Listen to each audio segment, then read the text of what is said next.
trap. Hair looks like a lion's mane, a Farrah Fawcett mishap. Bronze as thick as armor, candy corn, leather skin from the sun. I shop at Dollar General, baby, collecting shit I don't need, it's so fun.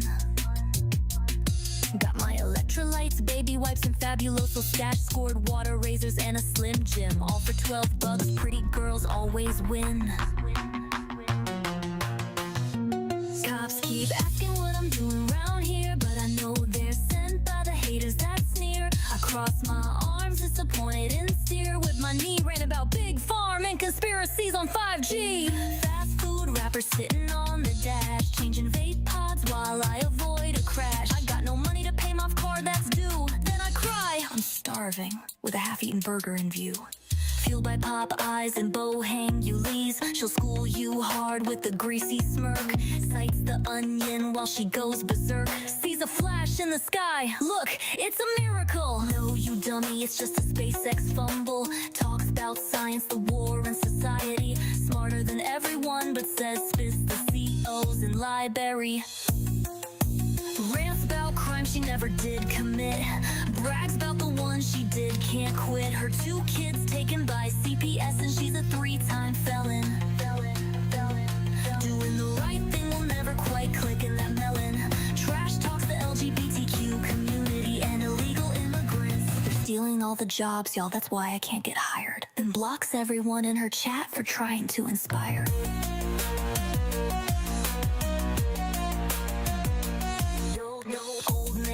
Co-sign my Chevrolet, now I call him my kidnapper every other day. Say he's stalking me while I hang in his yard, telling all of YouTube he's an abusive fucktard. Perverts and stalkers better watch your backs, cause I'll hunt you down. I got a knife for you, Jack.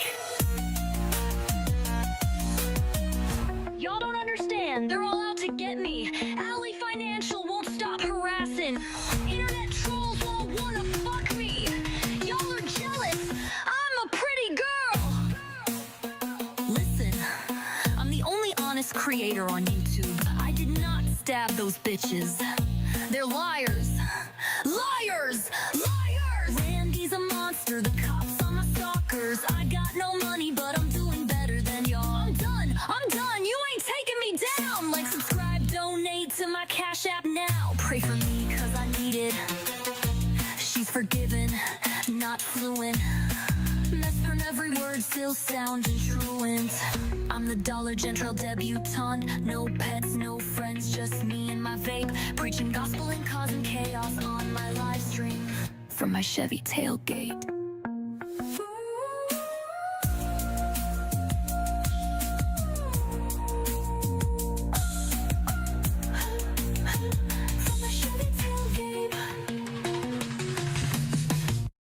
What's going on, guys?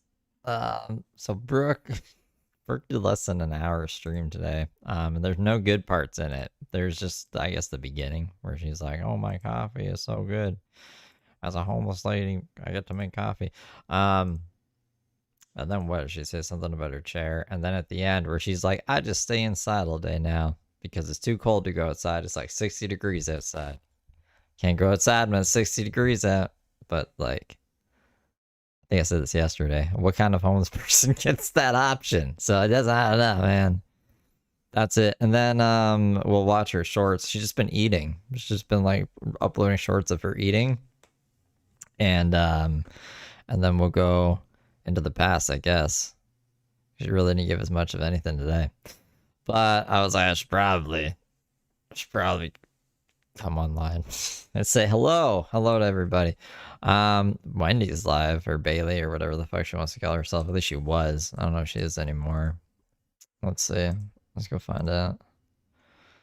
Dom.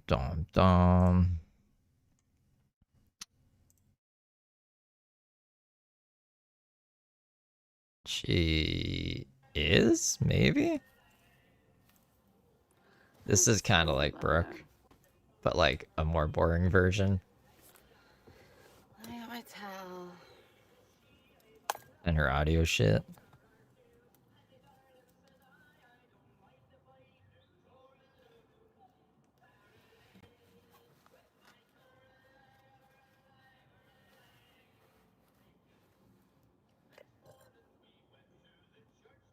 Yeah, no, we can't watch this person. There's this, what the fuck, man. But that's okay. Let's see the beginning, the very short middle, and the end of this.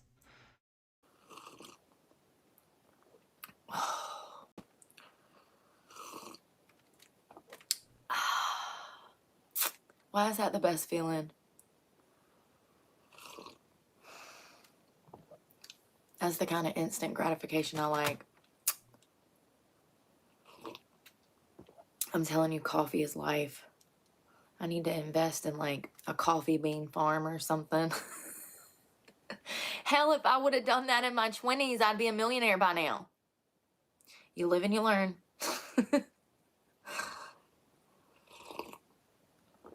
Oh, man, it's so good. It's just some crappy Folgers. Is Folgers crappy? I think Folgers is tried and true, honey. That's what Mama drank. I mean, coffee's coffee, as long as there's caffeine in it. And she lived through the Great Depression and like 2 or 3 wars, so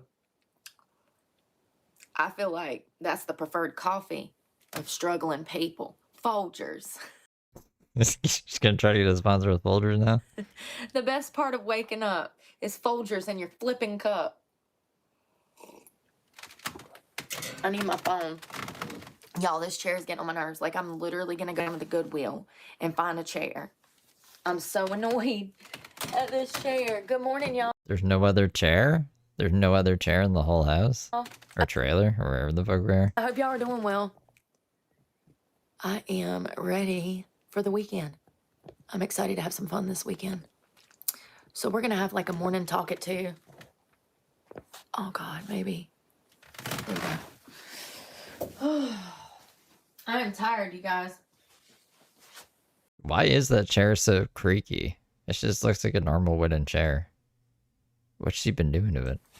If I'm being completely honest, I slept good, but this week has really like just been a lot, you know, with everything I'm going through. Did she say 2 or 3 world war? I don't think we've had a 3rd world war yet. But yeah, that's a good. I thought it was. It's just been a lot. It absolutely takes a toll when people are out here trying to kill you. It's so crazy. My lips are dry. I just took a shower. That's always a good day when you can wash your ass. Every day. I mean, like, she's getting lazier and lazier. That's why the stream's got this. Brooke is lazy now. Because she just chills in the closet every day. She's not even trying to, like, pretend to be homeless. She just says it. She's just like, by the way, I'm homeless.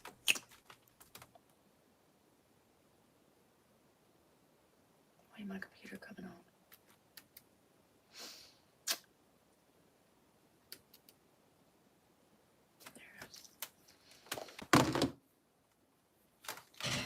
I need the other phones. Where they at? There's one. There's one.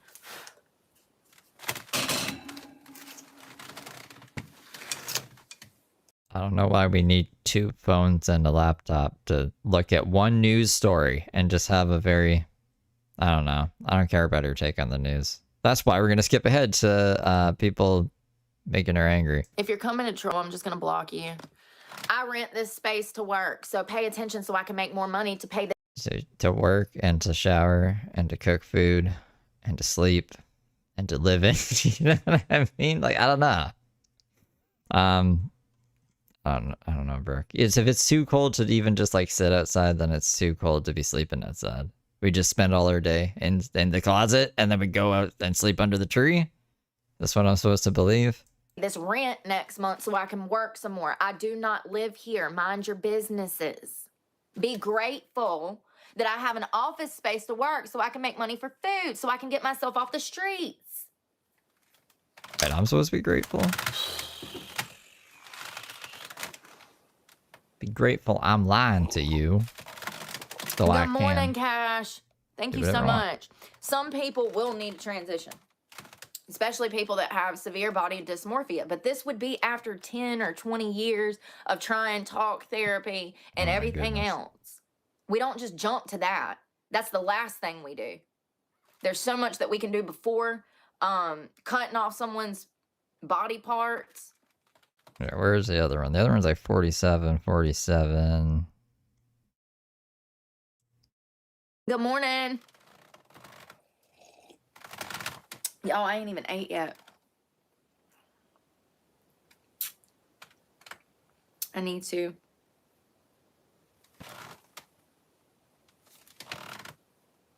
I need to go buy a chair. Priorities. We need to go buy a chair, guys. Alright. That makes perfect sense. Woo! Thanks for the beans. You're up in my broadcast throwing me beans? At It's Day super chatted $1.44. Where are all these clothes coming from? I don't know. Remember yesterday she's like, Barbie only has 2 outfits. Or whatever. I don't know. She was calling herself Barbie and saying she has limited fashion attire. Thank you for the 2.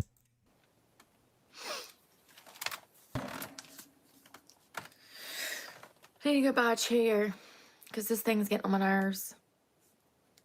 You know, it's so funny because I've seen other creators and videos that like would talk about how squeaky their chair was, and it never me. And now here I am. I'm like, oh my God. I'm like, I need a chair. Good morning, Miss GT 500.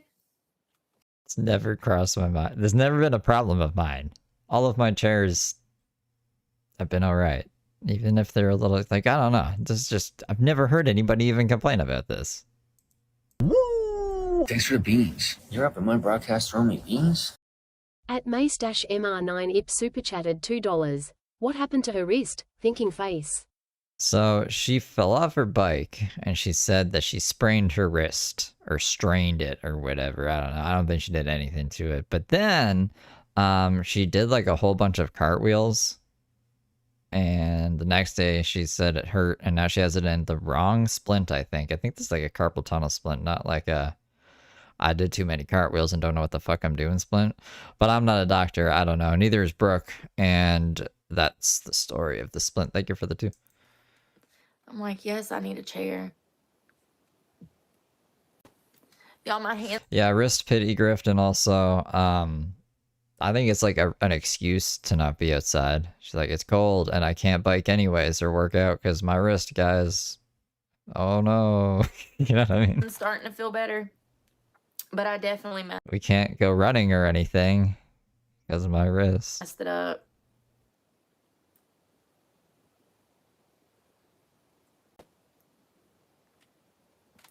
Yeah, so apparently that Robert Westman guy also, I found this interesting. He also hated blacks, Jews. Ugh. It says it right here. It says some of his journals were connected. And it appears that he hated all groups, including blacks, Christians, Jews, Mexicans, and more. They're out here killing each other, killing us, killing the children. You wanted to kill the children like last week. Children of Mayadan, or Madison, wherever the fuck she is, I don't know. It's one or the other. Better watch out, because your children are evil and I'm gonna kill them. Though that's not exactly her quote, but she said, like, the children of this town need to look out. Yeah. A little bit of empathy and compassion, understanding, and more of these conversations. Definitely. I'm gonna go make some lunch, y'all. I'm hungry. I didn't even have breakfast yet, so I guess it's gonna be a brunch. Grateful.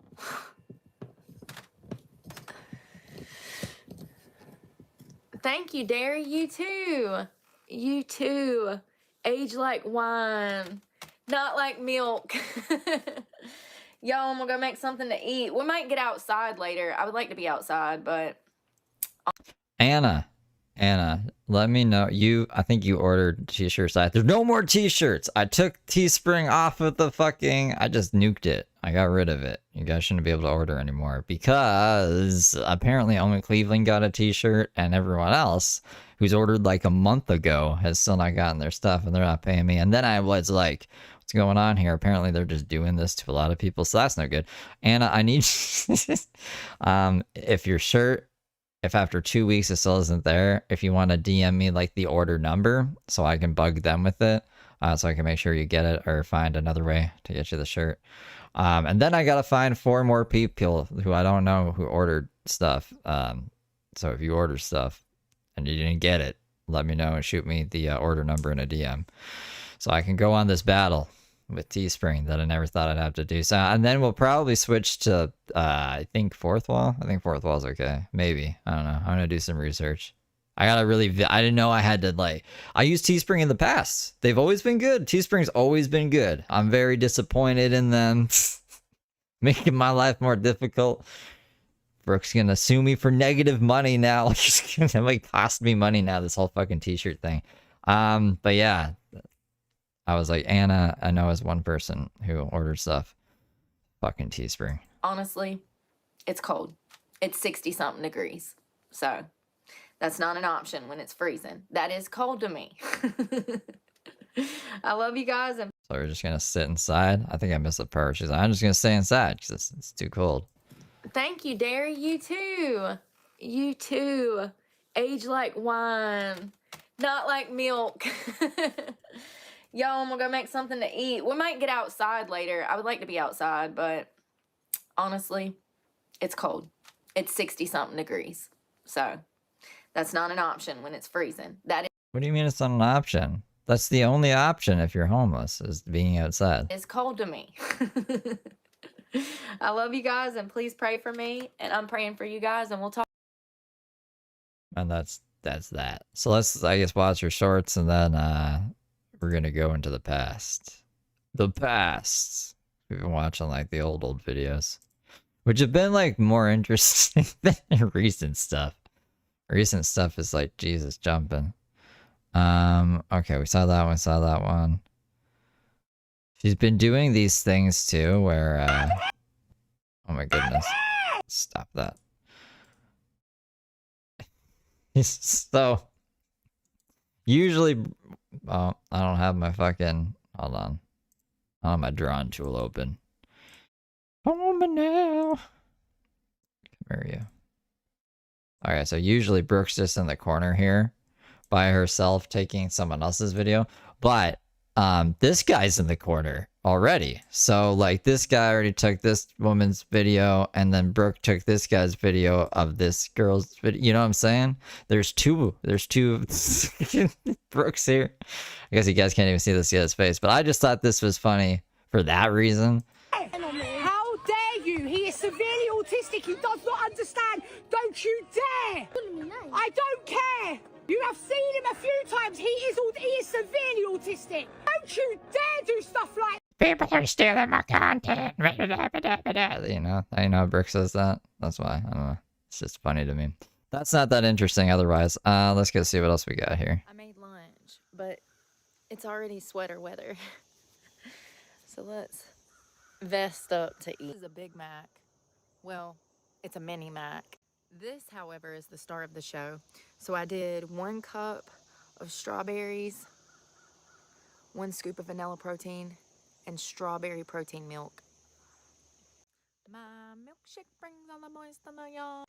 So this has got just a... So, and that's the chair. If you remember the chair from her cleaning out the shed video from around a year ago, I think right after she got arrested and she was staying at Randy's. That's that. So this is like definitely Randy's property. About everything a Big Mac would. I made a homemade Big Mac sauce with mayonnaise, ketchup, garlic powder, salt, pepper, and a little bit of water. Why is she putting water in everything? She's the worst chef. She's either putting everything in there and then she's like, all right, well, this is way too many spices. Let's just water it down with water. She's like, you can water down your sour cream, you can water down your cheese, and now you can water down your Big Mac sauce. You can kind of thin it out. There's also cheese on here, bread and butter, pickles, onions, and lettuce with beef. So it's like a Big Mac, but on a tortilla.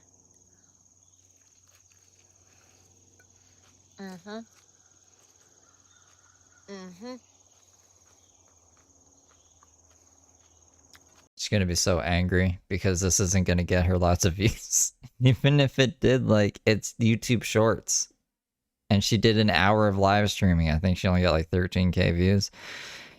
Gonna be like, I've been working my ass off, when this is working her ass off. Eating in the woods, pretending to be homeless. On what would you call that? I was gonna say silverware. It's not silverware. Like plates plates that a homeless person would have. Damn. Napkin. Damn, that is so good. I didn't realize it would be that good. Fine china. I don't know about fine china, but yeah, it's like No pickles you guys left know what I'm talking behind. about. Those are the good ones too. Bread and butter.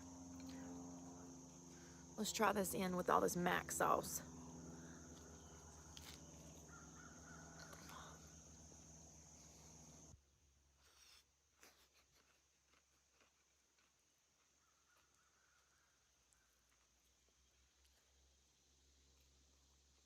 The struggle, guys. The struggle. People don't understand. My channel is for helping people and it's showing what actual homelessness is like. People don't understand.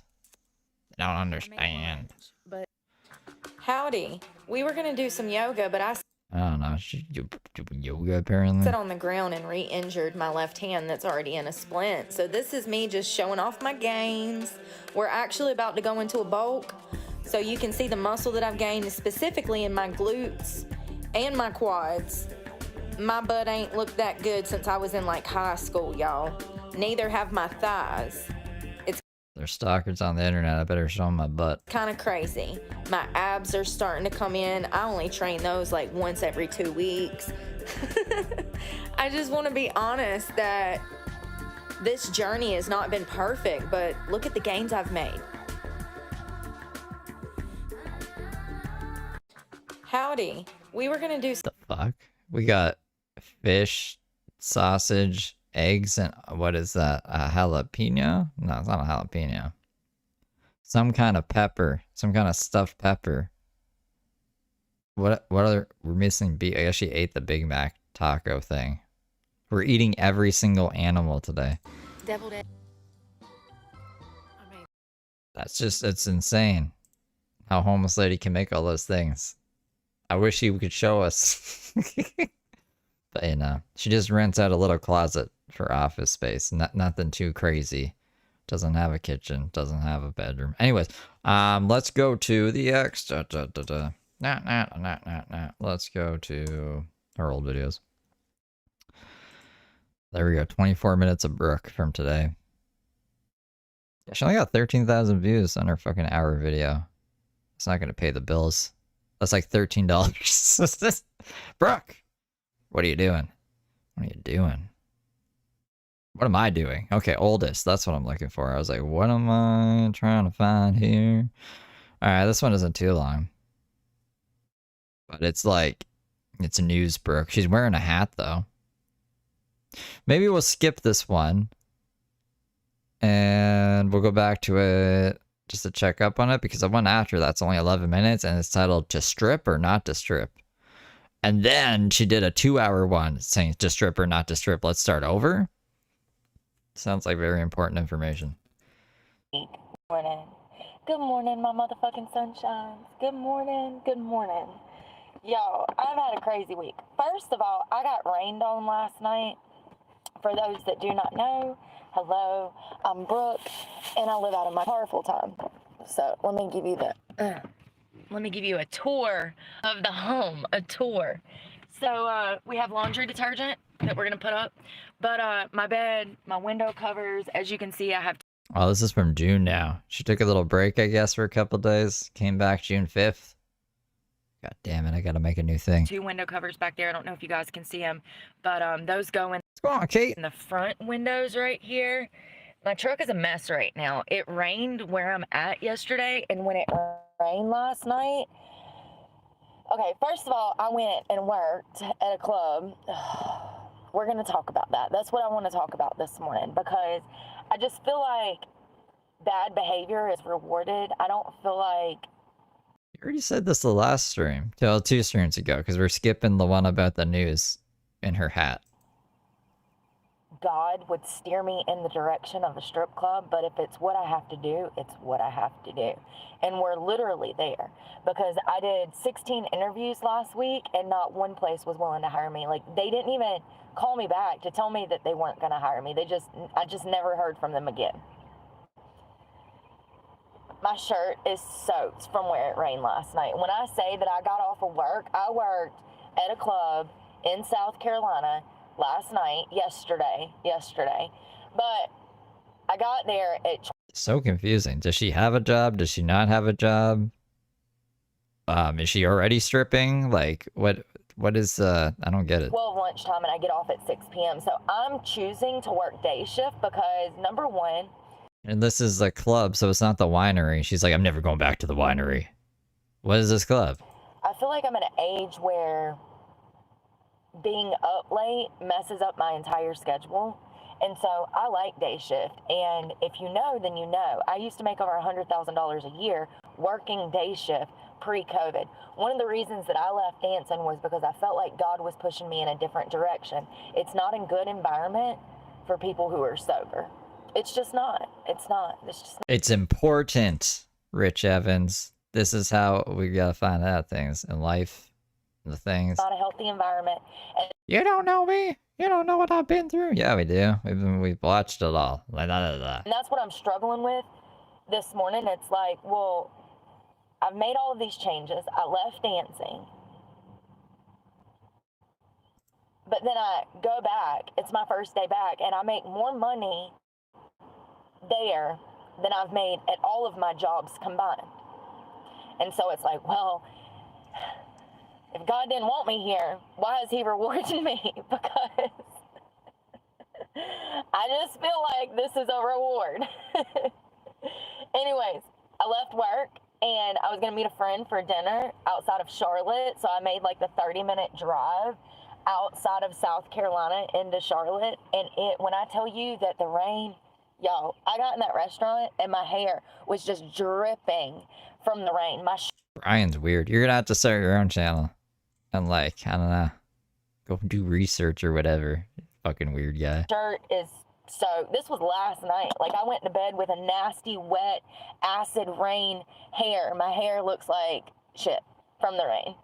So, anyways, I'm in rare form this morning. So, let me talk about the club because I've actually worked for these people before. So, I don't want to give too much away because I need this job. And, you know, I don't want to talk bad about the industry, even though it is apparent that the industry is not healthy. Like, it's not good. Okay, so I guess she's already stripping, and she's questioning if she should continue to strip. And it's more stereotypical than it's ever been.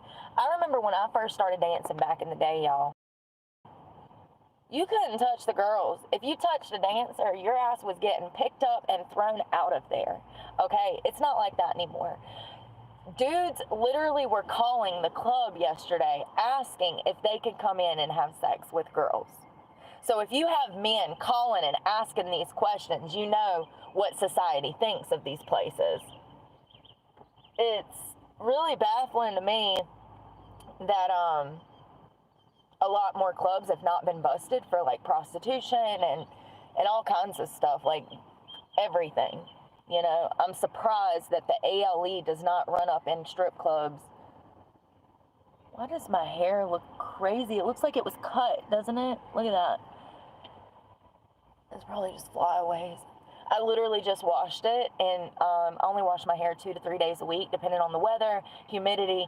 If you know, you know. But I used to wash my hair every day, and I had no hair. It would just break off. So you long hair girlies out there know what I mean when I say I only wash it 2 or 3 days a week, but it literally looks so There we bad go, now from what's June. the rain. So Have you guys been good? Back in the day, you couldn't touch the dancers. There were no VIP There's some haters rooms. in If chat. there was But let me see. I don't know. I can get rid of them anyway. one, it was literally just a curtain. So you would walk into VIP, there would be couches lining the wall, and then there would be a curtain for a little bit of privacy that you could pull over. That was your VIP room 15 years ago. Now they've implemented hot tubs. The place that I went and danced at yesterday does not have hot tubs. Thank God. Thank God. I wouldn't even be interested in a place like that because you already know what's going on. It's literally the only room in the entire club that does not have a camera. So that tells you right there what's going on back there. And then you add the cost of $1,500 to get in there for an hour. I'm not okay with that. I never have been. Ever. Ever. Ever. Ever. I don't know. I don't want to work somewhere like that. Where I'm working now, everything is out in the open. So if you go and get a dance, it's couches, and then there's curtains. And literally, you can sit at the bar and see what those dancers are doing over there. And that's what I like, because that keeps a healthy, open environment. You know that Susan over here is not giving a blowjob in VIP. You don't have to worry about having to compete with that when everything is out in the open. You can sit at the bar and see what the dancers are doing while they're giving a lap dance in VIP. It used to be like that everywhere. It's not anymore. Clubs are implementing, they've stepped away from theatrical performing, and they've implemented prostitution, and they've found a way to kind of fly under the radar with it. And it is what it is. And I've seen this coming for years. I worked at a club about 10 years ago, and what they do is they put you in a limo.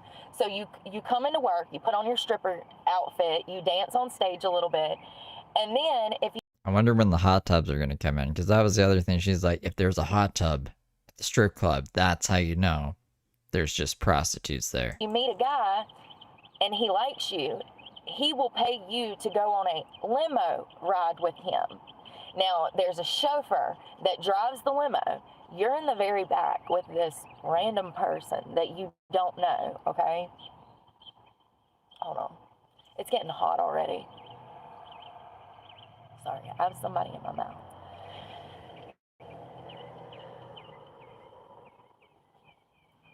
So the guy gives you $200, $300, and he says, we're going to do a limo ride. So you go and you pay the DJ or the manager, and then they get everything ready. They get the chauffeur in the limo.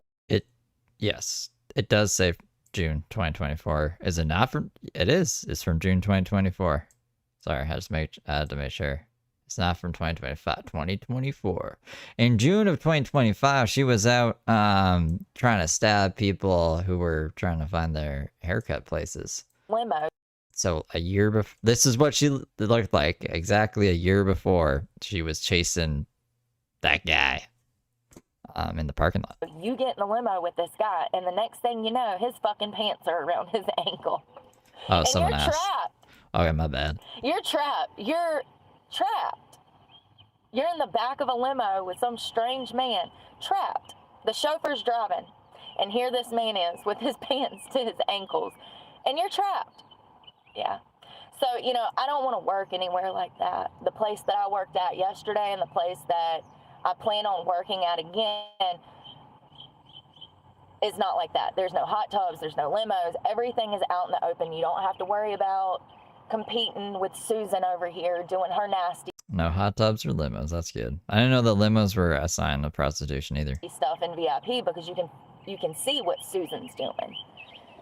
Something that I can already tell is going to be a problem, and it's a problem no matter where I go. Oh, y'all, I got ate up by chiggers. I went on a hike with a girlfriend of mine, and there was this river, and the chiggers ate me up. I've never had, I don't get eaten up by bugs, but they ate me up. Anyways, something that I can tell is going to be a problem with me working at this club is that the girls, and this is a problem, and I just have to say that women need to learn to love themselves. You need to learn to appreciate, even if it's something small about yourself. It really upsets me, the lack of respect and love that I see other women lack for themselves. I can feel the energy when I walk into a club. It's like all eyes on me. And people, this is not just strip clubs. I've had this happen at restaurants, at bars, anywhere I go, that there are women in mass quantities. It becomes a problem. I become a problem without even meaning to. But what it is that these women become hyper fixated on me, and it makes them feel bad about themselves. And I can see this when it's happening. And I call it every single time. And it ends up causing me problems. Because they say you're crazy, and that's not how it is. So Brooke thinks that everyone is a prostitute, and they come in and they're jealous of Brooke because Brooke doesn't need to be a prostitute, and they're like, fuck that. Brooke needs to be a prostitute. And then Brooke's like, don't be hating on me because I won't sell my body. And then they say, what do they say, Brooke? because Oh, the phone cuts out of that part? Well, I want to know what they say. I am kind of loud and in your face, and you know, I'm grateful to be me, and I love me, and I do have a level of confidence about myself that a lot of people lack, and it sucks. And then I go into work and girls feel some type of way, and you can tell girls feel some type of way. And I had this happen yesterday. Literally had a guy come in.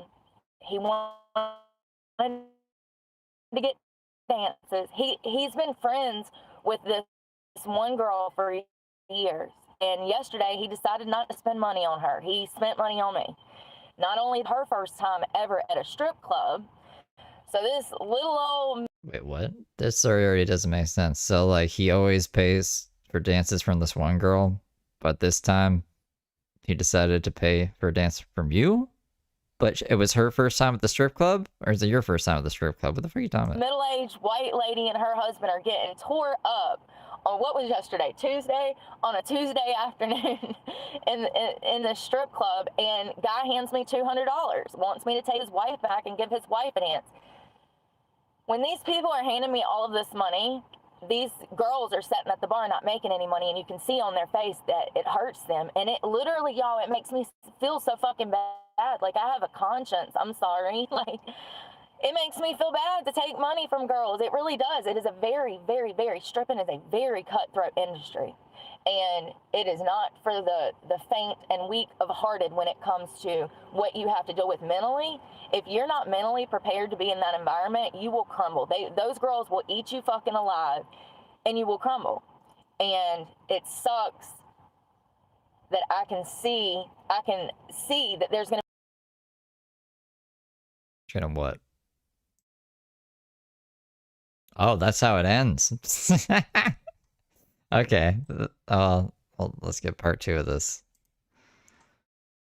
I was like, why did it stop? Wow. Can I just say, do you see this? Starbucks, I'm not even joking. I really do. I think that they cut the Wi-Fi off. Can I just say, do you see this on my bra? Do you know what that came from? A vape exploded. When I say that I literally was laying in my girlfriend's bed. This is the story where the vape, like, started doing the exorcist and spinning around somehow while I was still plugged in, and it started, like, shooting flames or smoking, and she had to kick it out the door, and it was crazy. That's what that burns from? I think it might be, like, a crack pipe or something. I don't know what Brooke used to do back in this day and age. I wasn't following her at this time. But this fucking vape story doesn't make sense. My vape was plugged up to the wall. She was just innocently asleep. All of a sudden, I see smoke. I'm like, oh my God, what's that? I look down, and that fucking vape is on the ground, plugged into the wall, doing fucking circles, smoking out both ends. See, told you that's how it's gonna go. Like, we've heard this story, but in the future, like in today's times. Fire coming out this end, smoke coming out that end, and it's just spiraling on the floor. I pull the thing out of the fucking wall.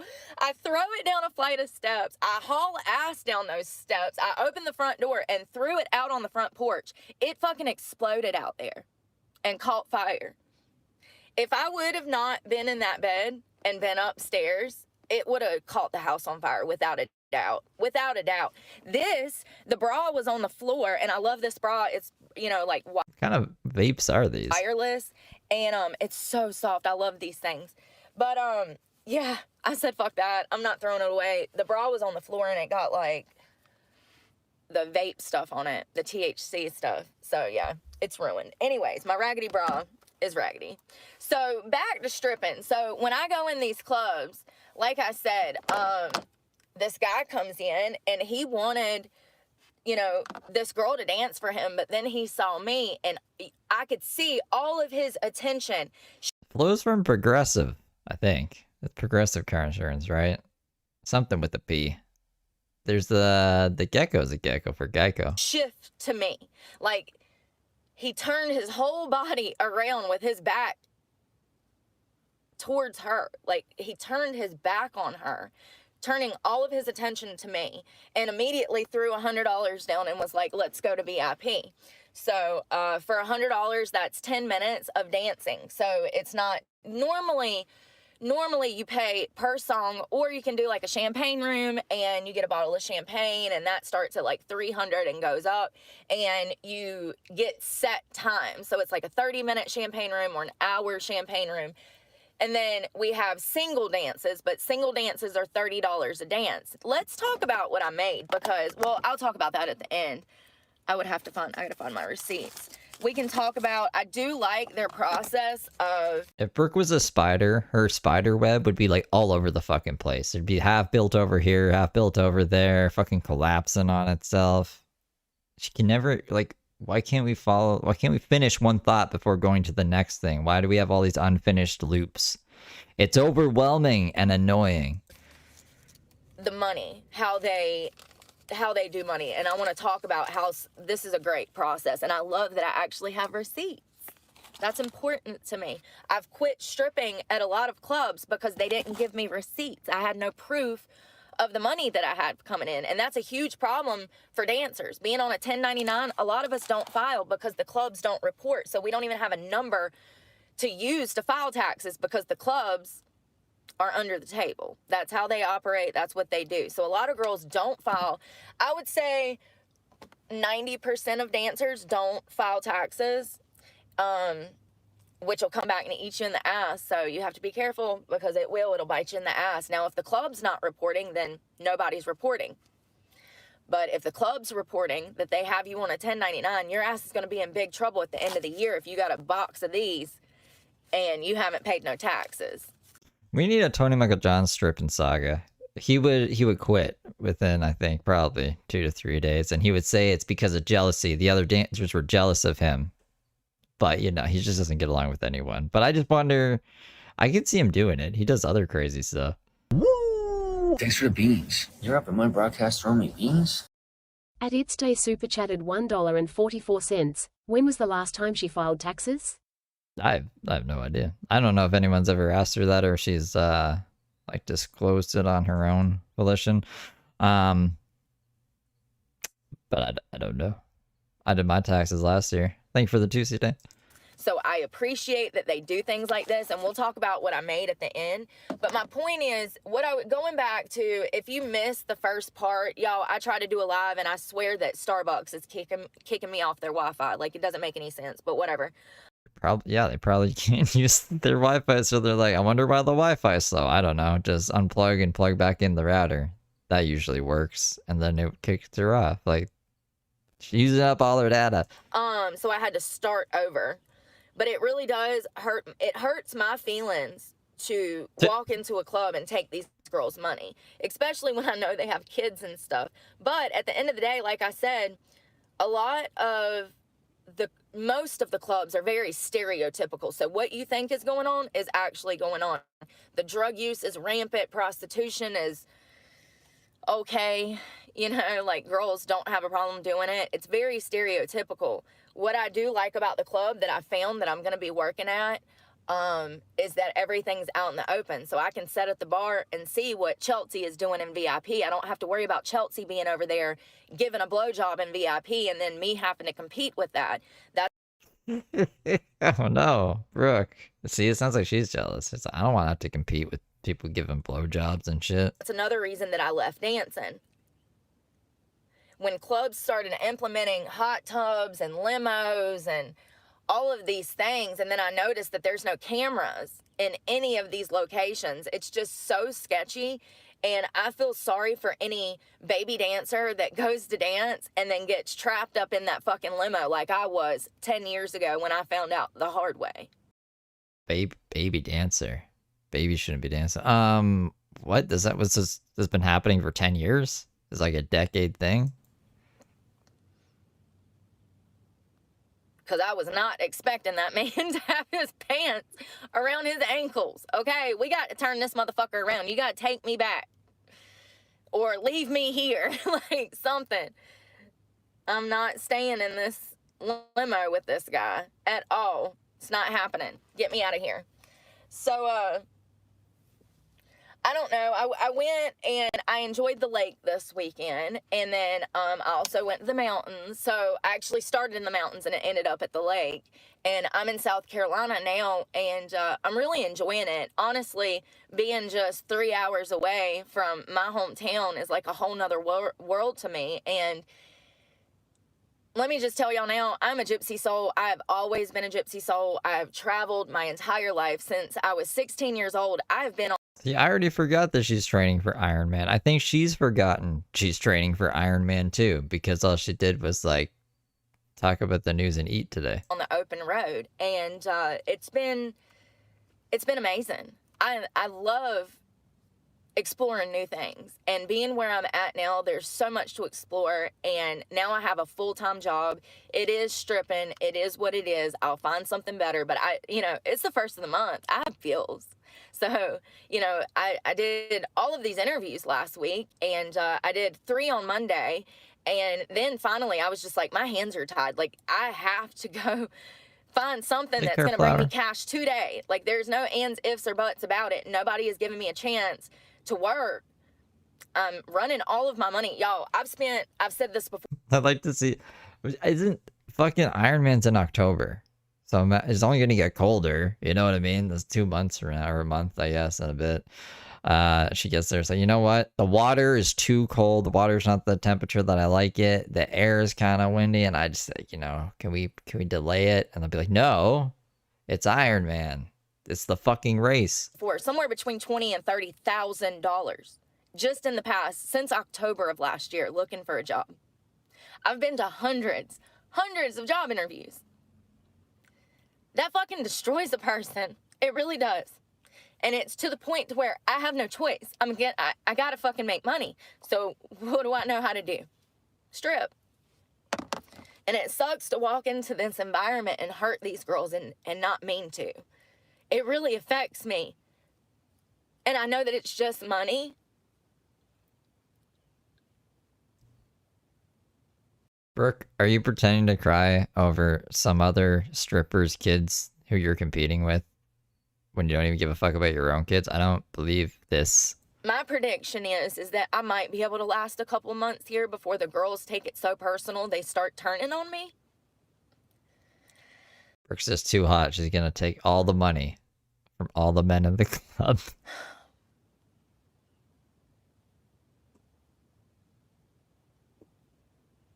I have no control over what man spends what money. I have zero control. And I've been that girl that... I'm taking this line. I have no control over what people on YouTube want to watch. So like, this is what they want to watch. This is what I stream. If you don't like it, I don't know what to tell you. That didn't make any money. I've had it happen numerous times. It's not like you go into work every day and you make money. Stripping is not like that. I got lucky yesterday. The money that I made yesterday, I got lucky. That's all that was. That was new girl money. I was in the right place at the right time. The couple that I danced for, so I had one guy that spent $100. I had another couple that spent $200. I had another guy that got some dances. So, when you start adding that up, and I'm going to tell you at the end what I made and what I got to keep, because I didn't get to keep but a small portion of that. So I've already said about $350, $400 worth of work that I did. I didn't walk out with anywhere near that. They take so much money, which is illegal, but it is what it is. You got to pay to play, and it's highly illegal what they do in these clubs. And maybe I'll talk about that in a different video one day, but yeah, it really hurts my heart when I walk into these places and I make new girl money and I can see the look on these dancers. It really hurts my feelings, and I have no control over it. But I know that there's going to come a time where they'll start turning on me. They'll start turning on me. I already can see, man, I don't know what it is, but I can see people and I can tell you how they feel, and that's gut intuition, but also like it's like a sixth sense. I'm telling you, I can read a situation and tell you what's going to happen in that situation, and it literally happens the way that I said it was going to happen every single time. Maybe you're manifesting bad things around you. For instance, that guy that was courting me, I went on a couple dates. He had a dog. The year prior, his dog had gotten hit and killed because of his negligence. So he decided to get a new dog, even though his other one had gotten hit and killed. I talked to him the other day. I told him, you need to keep your dog on a leash. Your dog is going to get hit by a car. You've already lost one dog. Wouldn't you know it? His dog got hit by a car. You know, and that's not hard to see, to bring into fruition. Like that, literally, like, just if you knew him, you could tell that he's just negligent and irresponsible and doesn't need animals. But that's coming from an outsider. But I can see these situations, especially in dancing. Like, I can feel the vibe in the room when I walk in. Okay? So I know that it's only a matter of time before these girls start turning on me. Hit the dog. They're all God. hee ha ha now. Like, for instance, yesterday when I was going to leave, I was checking out. And I was trying to get out of there because I was going to go meet my friend for dinner. And it's fucking raining. I got soaked. That's a whole nother story. But I'm trying to get out of there. And one of the girls says, are you coming tomorrow? Or no. It was a group of customers. And they said, we hope that you come tomorrow. The men are saying, we hope that you come tomorrow. We're going to. Okay. I hope she doesn't change course. So paint the picture. We're in the strip club. Brooke is dancing, doing cartwheels or whatever. And then they're like, we hope you come tomorrow. The men. I have a huge party tomorrow. We're going to be throwing money tomorrow. Are you coming? We're throwing money all over the place tomorrow. Brooke, are you coming? And I said, well, I don't know. I haven't really thought about it. And then before I left, Doesn't she have like a schedule? one of the other girls comes up to me and she's like, are you coming tomorrow? Like, the reason she was asking was because she wants to know if she's going to make money. Because if I'm there, she's not going to make money. And that's fucked up. I mean, that's fucked up. It is. I have a conscience. I'm sorry. Like, it's fucked up. I mean, you know, and then I had, like, literally going to bed last night. I'm like, am I going to go to work tomorrow? If I go to work, then it's going to probably cause problems. The girls are going to get mad at me. This is the same thing with the Carpino. She was like, everyone was jealous that all of the super high-class politicians wanted to fuck me and not them. So they took me off the schedule and tried to prostitute me anyways and had a threesome with me and this and that and the other. So I had to make a big scene about it. It's the same shit. I don't know. She just thinks like everyone.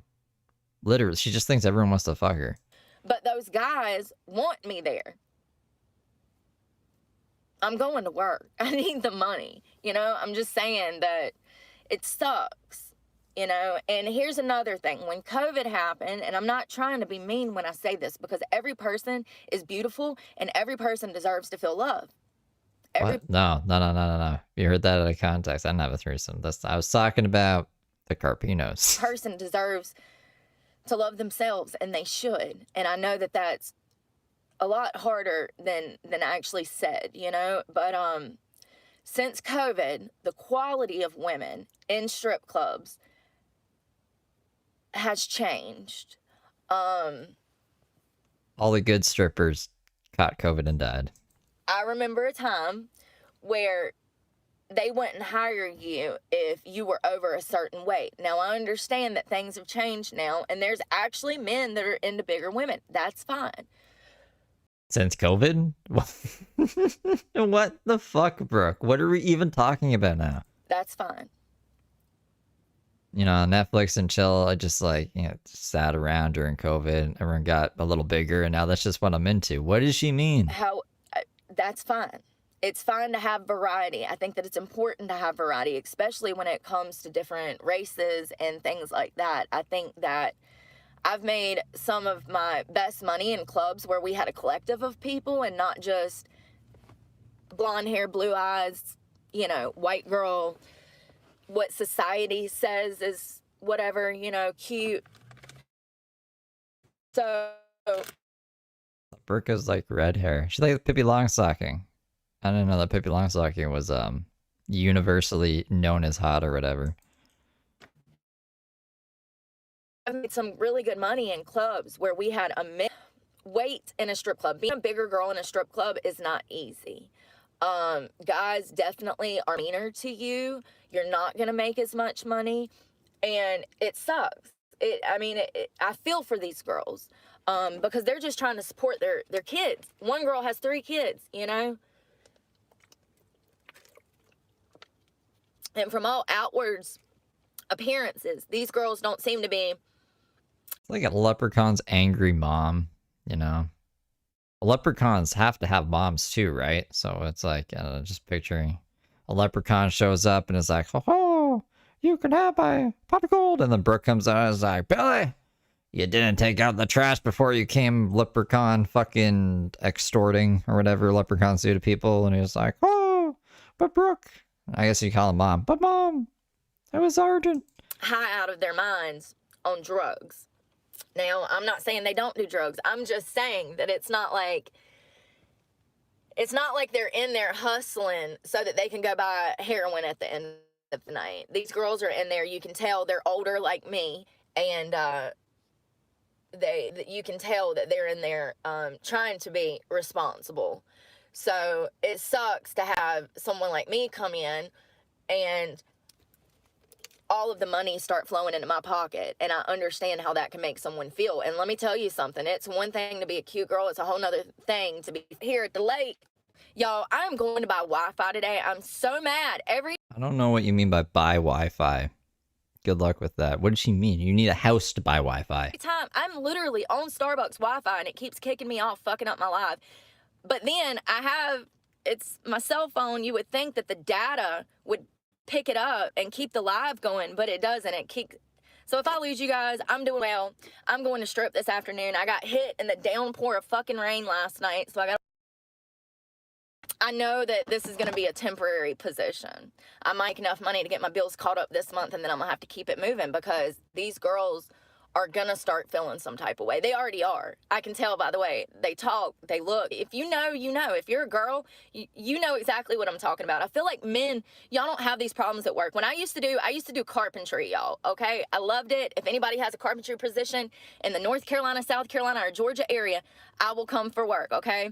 But I used to do carpentry, and we didn't have these problems. Like Jesus. Men were not catty and petty and trying to cut each other's throat in the locker room. Like, men are not like that. And so I feel like when you get a bunch of women together, like, look at all the nurses that are quitting their jobs because they're talking about how they're getting all the bull. Are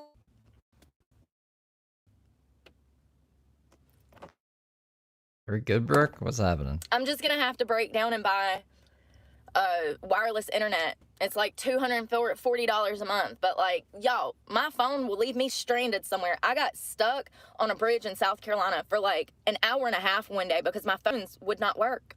What do you mean stuck on a bridge? Like, there's only two ways you can go on a bridge. You had to come on one way of the bridge. Why don't you just go to the other side of the bridge? Was this like a loop-de-doopy bridge with like many turns? And what does she mean? 2 phones, and neither one of them would work. I'm so sick of the internet. Boost Mobile is a scam. So I've been really good. I've just been enjoying this. Got stuck on a fucking Hot Wheels racetrack bridge. Sites, working out like a mad woman. When I tell you that I've been to the gym every single day, I'm so proud of myself. Now, when I say that I go to the gym every single day, I do take rest periods. It's not like I'm going in there and doing a full body damn workout. I go in and I'll do arms like on Monday, arms and shoulders. They coming in. So I'll go in like Monday, do like arms, shoulders, and back. I'll be sore as shit on Tuesday, but then I'll hit legs and calves and quads and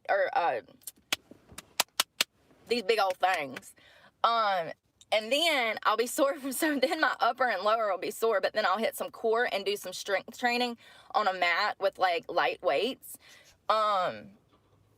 Yeah, I've been going to the gym so much, and I feel better. Mentally, I feel better, and that's what's crazy. Like, it's not all about looking good. It's more, I mean, of course I want to look good, and I'm getting fit as fuck, and the changes that I've seen in my body just in the past couple of weeks have been amazing.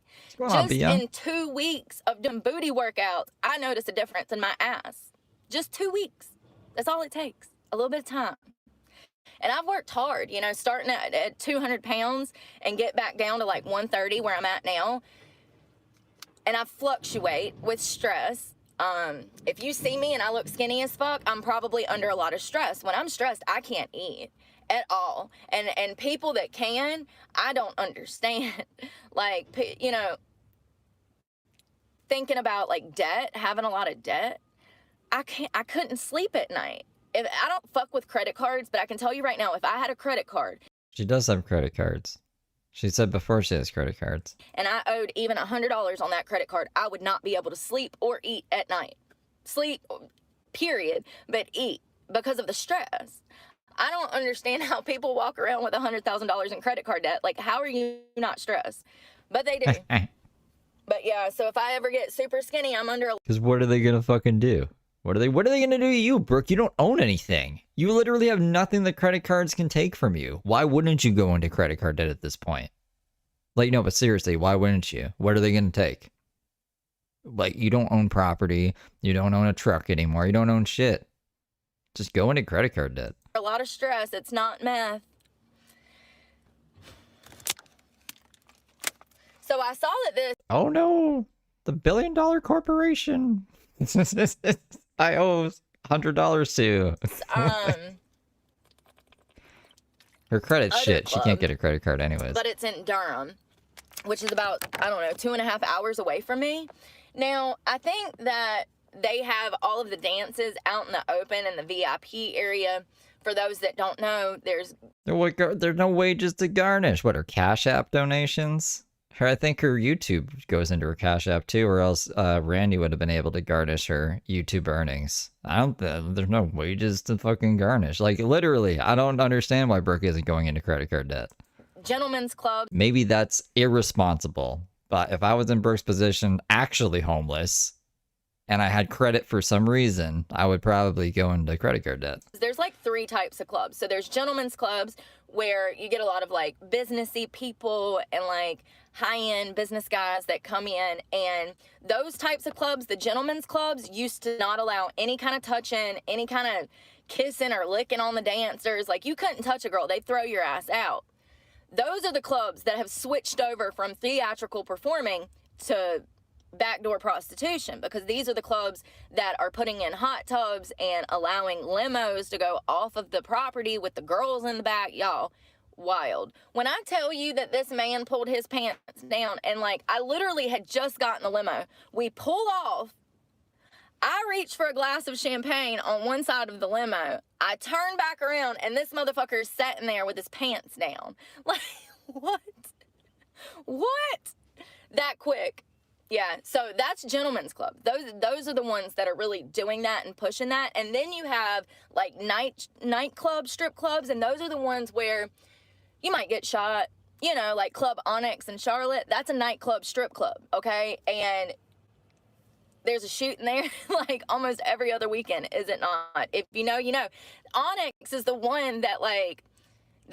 I was thinking about this like either today or yesterday, actually. I was like, man, when Brooke goes away for a couple days again, she always goes away when she gets paid, it's going to be cold.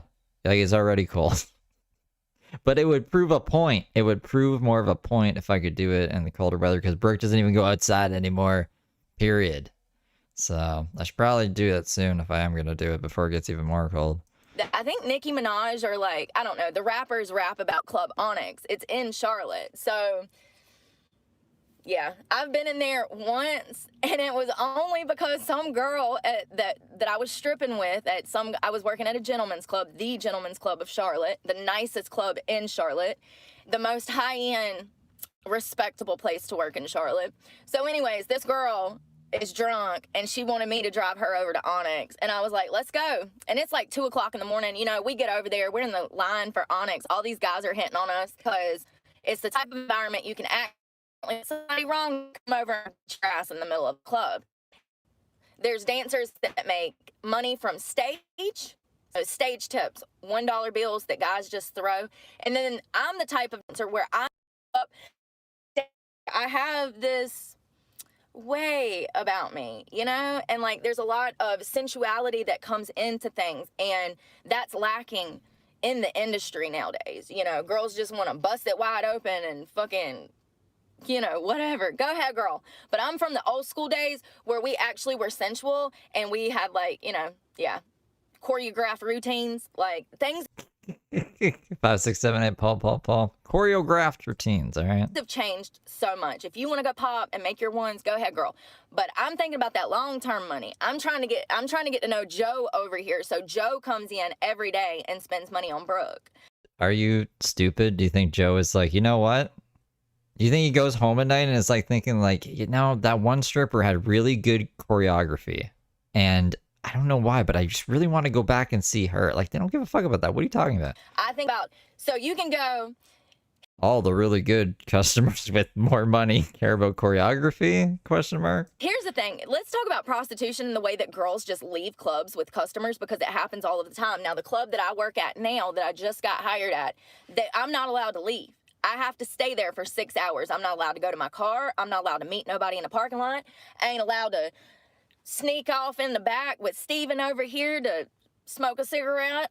Like, you're not allowed to leave. Once I clock into the club, I am there for 6 hours, and I'm expected to stay for 6 hours. Now, if I have some family emergency, they'll let me leave. You know, if my baby's on fire at home. Oh, Lord. You wouldn't leave the strip club if your baby was on fire. Don't be fronting. But like, you know, they'll let you leave, but you're expected to stay for 6 hours, which I appreciate. Like, I like that. At least I don't have to, you know, worry about, I don't know. I like that though, that I have to stay there and actually work. But there are girls that just leave and they go and make money off this guy, meet him at a hotel. Let me talk to you about that though. Let me break it down for you, Susan. Listen, why are you gonna go off and fuck that guy for $3, $4, $5, $6, $7, $8, $1,000? Why are you gonna do that? When you could practice your choreography, and then we could get the big whales, the white whales, to give us all their money every night. When you could have stayed, not had to give your soul up, okay, and potentially made $100,000 off of him in the next 10 years by being friends with him and getting to know him, and him actually coming in and spending money on you week after week after week. So instead of building that, That's not a bad strategy. It's like actually getting to know the people or whatever and building that parasocial relationship. But I don't think they give a fuck with choreography. that friendship and that long-term connection and building a tunnel into his pocket, essentially, for lack of a better statement, you just went off and fucked this man that's never going to call you, see you, or acknowledge you, if he does see you, ever again. Yeah, I mean, I think about the bigger picture. That's what I'm saying. When it comes down to leaving with customers, I've never been for it, ever. And I'm glad that I found a club that I'm not expected to do illegal shit just to fucking feed myself. Because that's how it is out in society at regular jobs now. I just quit at a restaurant, and I quit because I was being sexually harassed by the owners, you know? So not only was I being sexually harassed by the owners, but they were trying to coerce and force me into prostitution out of a restaurant. It's crazy. I know it sounds crazy. I know that it sounds It sounds crazy that the restaurant, the coffee shop place that sells alcohol wanted to prostitute you, but the strip club is more safe and would never, ever try to do that, even though you just gave all these examples of how it's happening all over the place unbelievable. for the past decade. Every time I talk about it, I feel crazy talking about it. It, you know, I had the opportunity to talk with the sheriff's department. They contacted me over the matter. I'm not the first woman that these people have done this to. Matter of fact, there's been plenty of women that have come forward, but they were too scared to prosecute or do anything to these people. You know, and the cops are asking me, well, what am I going to do about it? You know, and Wait, I have what? not met with them. I probably should. But honestly, I'm living out of a car. I'm out here trying to find a damn job. Like, I don't really have a lot of time to go to court and press charges on people and sue people and be held up in court. I have responsibilities that I have to take care of, and I just, you know, I probably should talk to the cops at the very least, hand over the text messages that I have, hand over the information. They owe me money. They owe me thousands of dollars. Well, over $1,000, somewhere between like $1,200 and $1,400, but it could be more than that. They haven't even paid me, you know.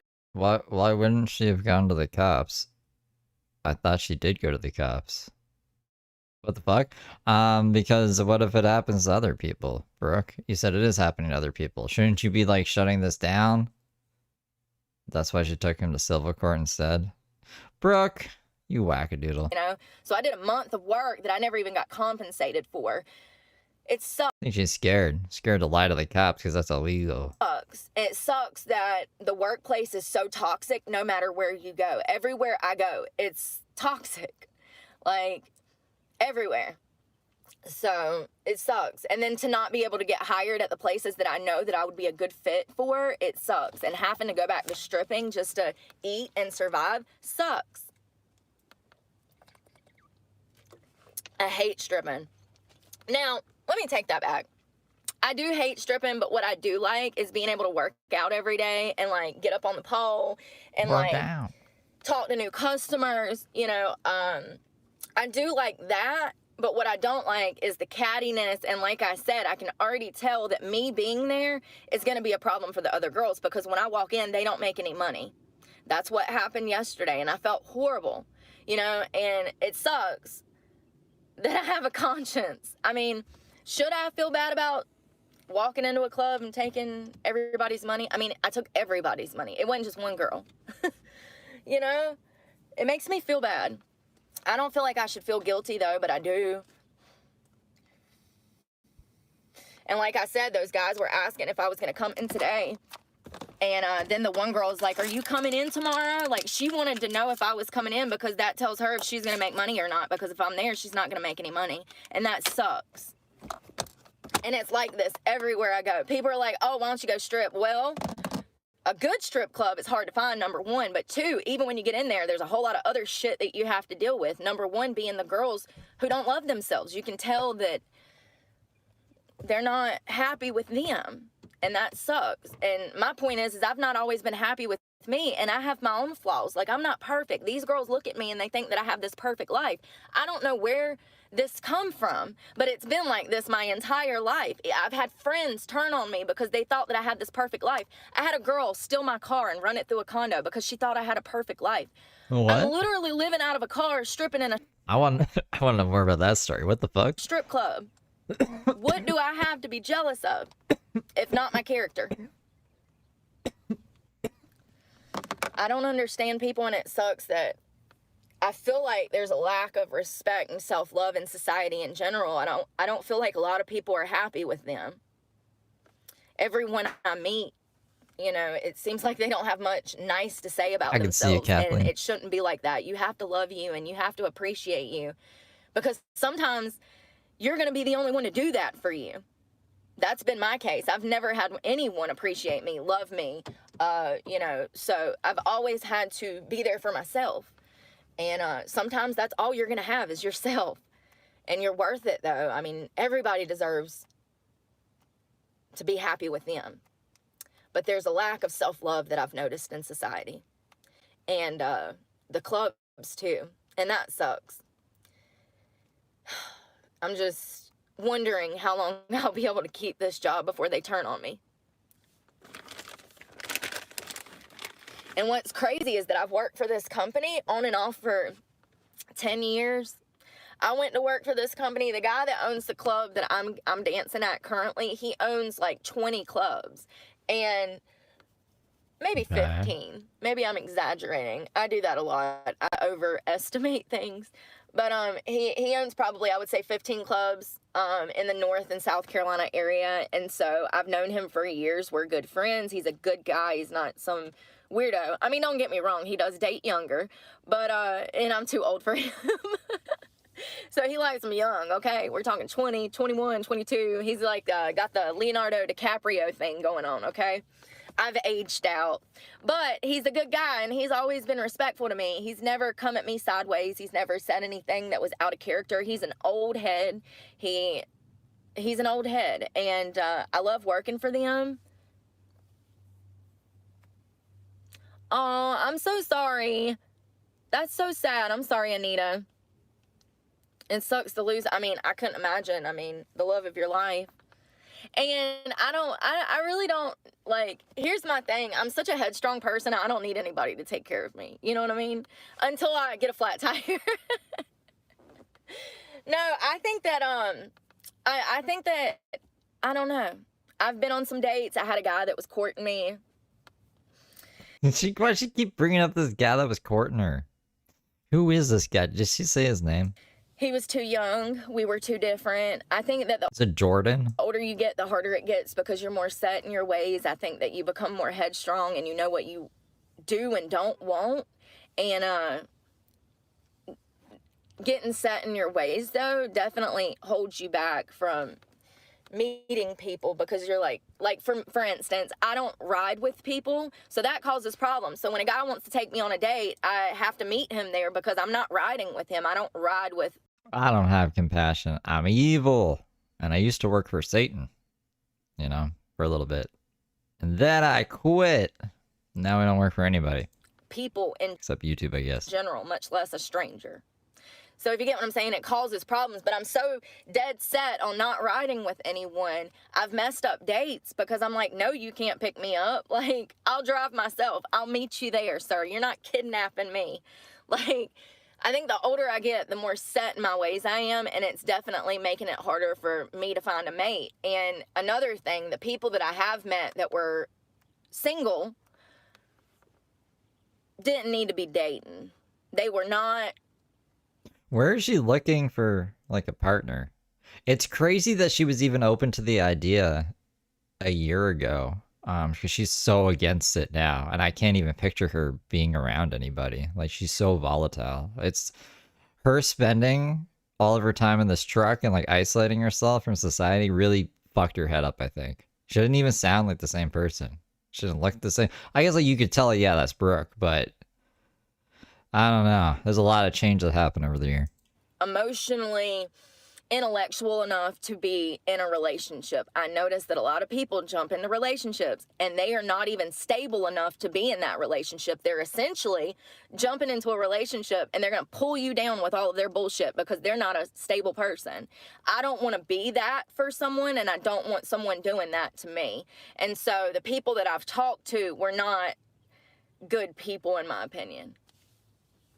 Hi, Eric. That's good, Anita. I'm so sorry for your loss. That, I can't imagine. I've lost most of my family. I've never lost, like, a boyfriend or a husband. But yeah, that's rough. And I don't know. I've always dated older. However, I have dated older, not always, but I would say from, like, 25. That's when I started dating older, when I was around 25. And I was in a long-term relationship with a man, and he owned a strip club. Need I say more? Like, yeah, and he was older. And then I had another guy that was older. Like, I've dated older, and I do like older, but I'm not talking about, like, 80s, okay? I'm talking about mid-40s, early 50s. That's fine. 50s. Yeah, she was like 10 to 20 years. Not a huge age gap, but just 10 to 20 years. Thank you. I really appreciate it. I'm just trying to be a better person, and it sucks that I have to go back to stripping, but if nowhere's going to hire me, nowhere's going to hire me. I went into one restaurant last week. It was a job interview. He wanted me to come in, so I walk in, and I could tell when I got there that everybody in that place knew who I was. From what? So confusing. She didn't have that many subs. Well, like, she did have, I guess, I don't know, like 20,000. I don't know how she got 20,000 subs. I don't know how Katie Kidman has so many subs, though, to be honest. I forget how many Katie Kidman has. But it's like in the tens of thousands as well. This video only got 850 views, though. Like, that's not a lot of views for a Brooke stream. I don't think everybody knew who she was at this point in time. Everybody in the bar, the wait staff, the bus boy. But Social Blade stats only go back like a year, well, technically like 11 months. So it'll show us September of last year, but it won't show us June of last year. Boy, when I tell you that the cooks in the kitchen came out to see who I was. So I don't know if the assistant manager or one of just bots work at this restaurant, you know what I mean? All the bots from my YouTube channel are here. They all know me. the bartenders saw my name. They Googled me, looked up an old Facebook, looked up my YouTube channel. Who knows? All I know is that everyone came out of their working spot to see who I was and what I was doing when I walked in that place to talk to the manager. They're all robots. Show Bob some vagina. It was weird. It was weird. And he told me, he was like, oh, well, I'll give you a call Thursday. Never heard nothing on Thursday. Didn't hear nothing on Friday, Saturday, Sunday. Ain't never heard from the man again. It sucks. And I've had this happen and happen and happen and happen. There's days where I'll do 5-6 interviews in a day and it sucks so bad. And I'll just have a fucking mental breakdown before I go to bed because it sucks so bad. It's like, okay, well, I just spent $170 on gas getting from here to there to A to B to C. That's an insane amount of money to spend on a job interview. And I just wouldn't go. I'd be like, okay, that's way too much gas money. How are you supposed to get there every day? don't have a fucking job. Like, I can't do nothing about it. I'm doing the best. He wasn't that old. How old was he? So he wasn't 80. When you said an older man, I think of like Anna Nicole. How does anyone else manage to have a job in today's day and age? Because Brooke's doing it the perfect way, remember? Smith and that guy, that oil tycoon. Y'all remember that? That's what I think about when people tell me to find an old man. Oh God! And trust me, if I wanted that situation, I could be in that situation. That situation. She has a lot, like, her face was way more expressive back in the day here. Now it's just like perma angry. It's just like angry all the time. And sometimes she'll crack a smile. But yeah, back then, like, I don't know, she's way more animated. Situation is what I escaped in October of last year. So no thank you. Yeah, 61 isn't that old. I'm so sorry for your loss. Yeah, Anna Nicole, that man was in a damn wheelchair when they got married, y'all. If you haven't seen those pictures, y'all go Google it. It is wild. Anna Nicole standing up there in her beautiful white dress, and he's in a wheelchair. See, like, she could have tricked me if I found her back then. I'd be like, well, she's a little kooky, but she seems nice. But no, she's fucking evil. They're getting married. Like, it's wild. It's wild. Bless her heart, bless her soul, R.I.P. Anna. Like, you know, people like her. Yeah, I see so many Annas in dancing. I meet so many Annas, and it's heartbreaking. It really is. I think that dancing is very detrimental to women. I think that it is. I think it's dangerous. I think that it's unethical. I think that it's wrong. And it sucks that I know these things, that I know that it's toxic. I know that it's an evil environment. And it sucks that I keep having to put myself back in it just to survive and eat. It really does. And this is what I say when I say that I feel like society puts me in a box. I'd listen to a Brooke rap album if Brooke, like, wrote a rap album. I would encourage her to. It sounds like the struggle is real and she could rap all about it, and it would be easier to digest. Maybe. It depends. It would be really bad rap, actually. So, you know, it's a box that I chose to jump in, no doubt. No doubt. You know, and I've made lots of poor choices in life. And I feel like by dancing that I'm making more poor choices. But I have to eat. I have to eat.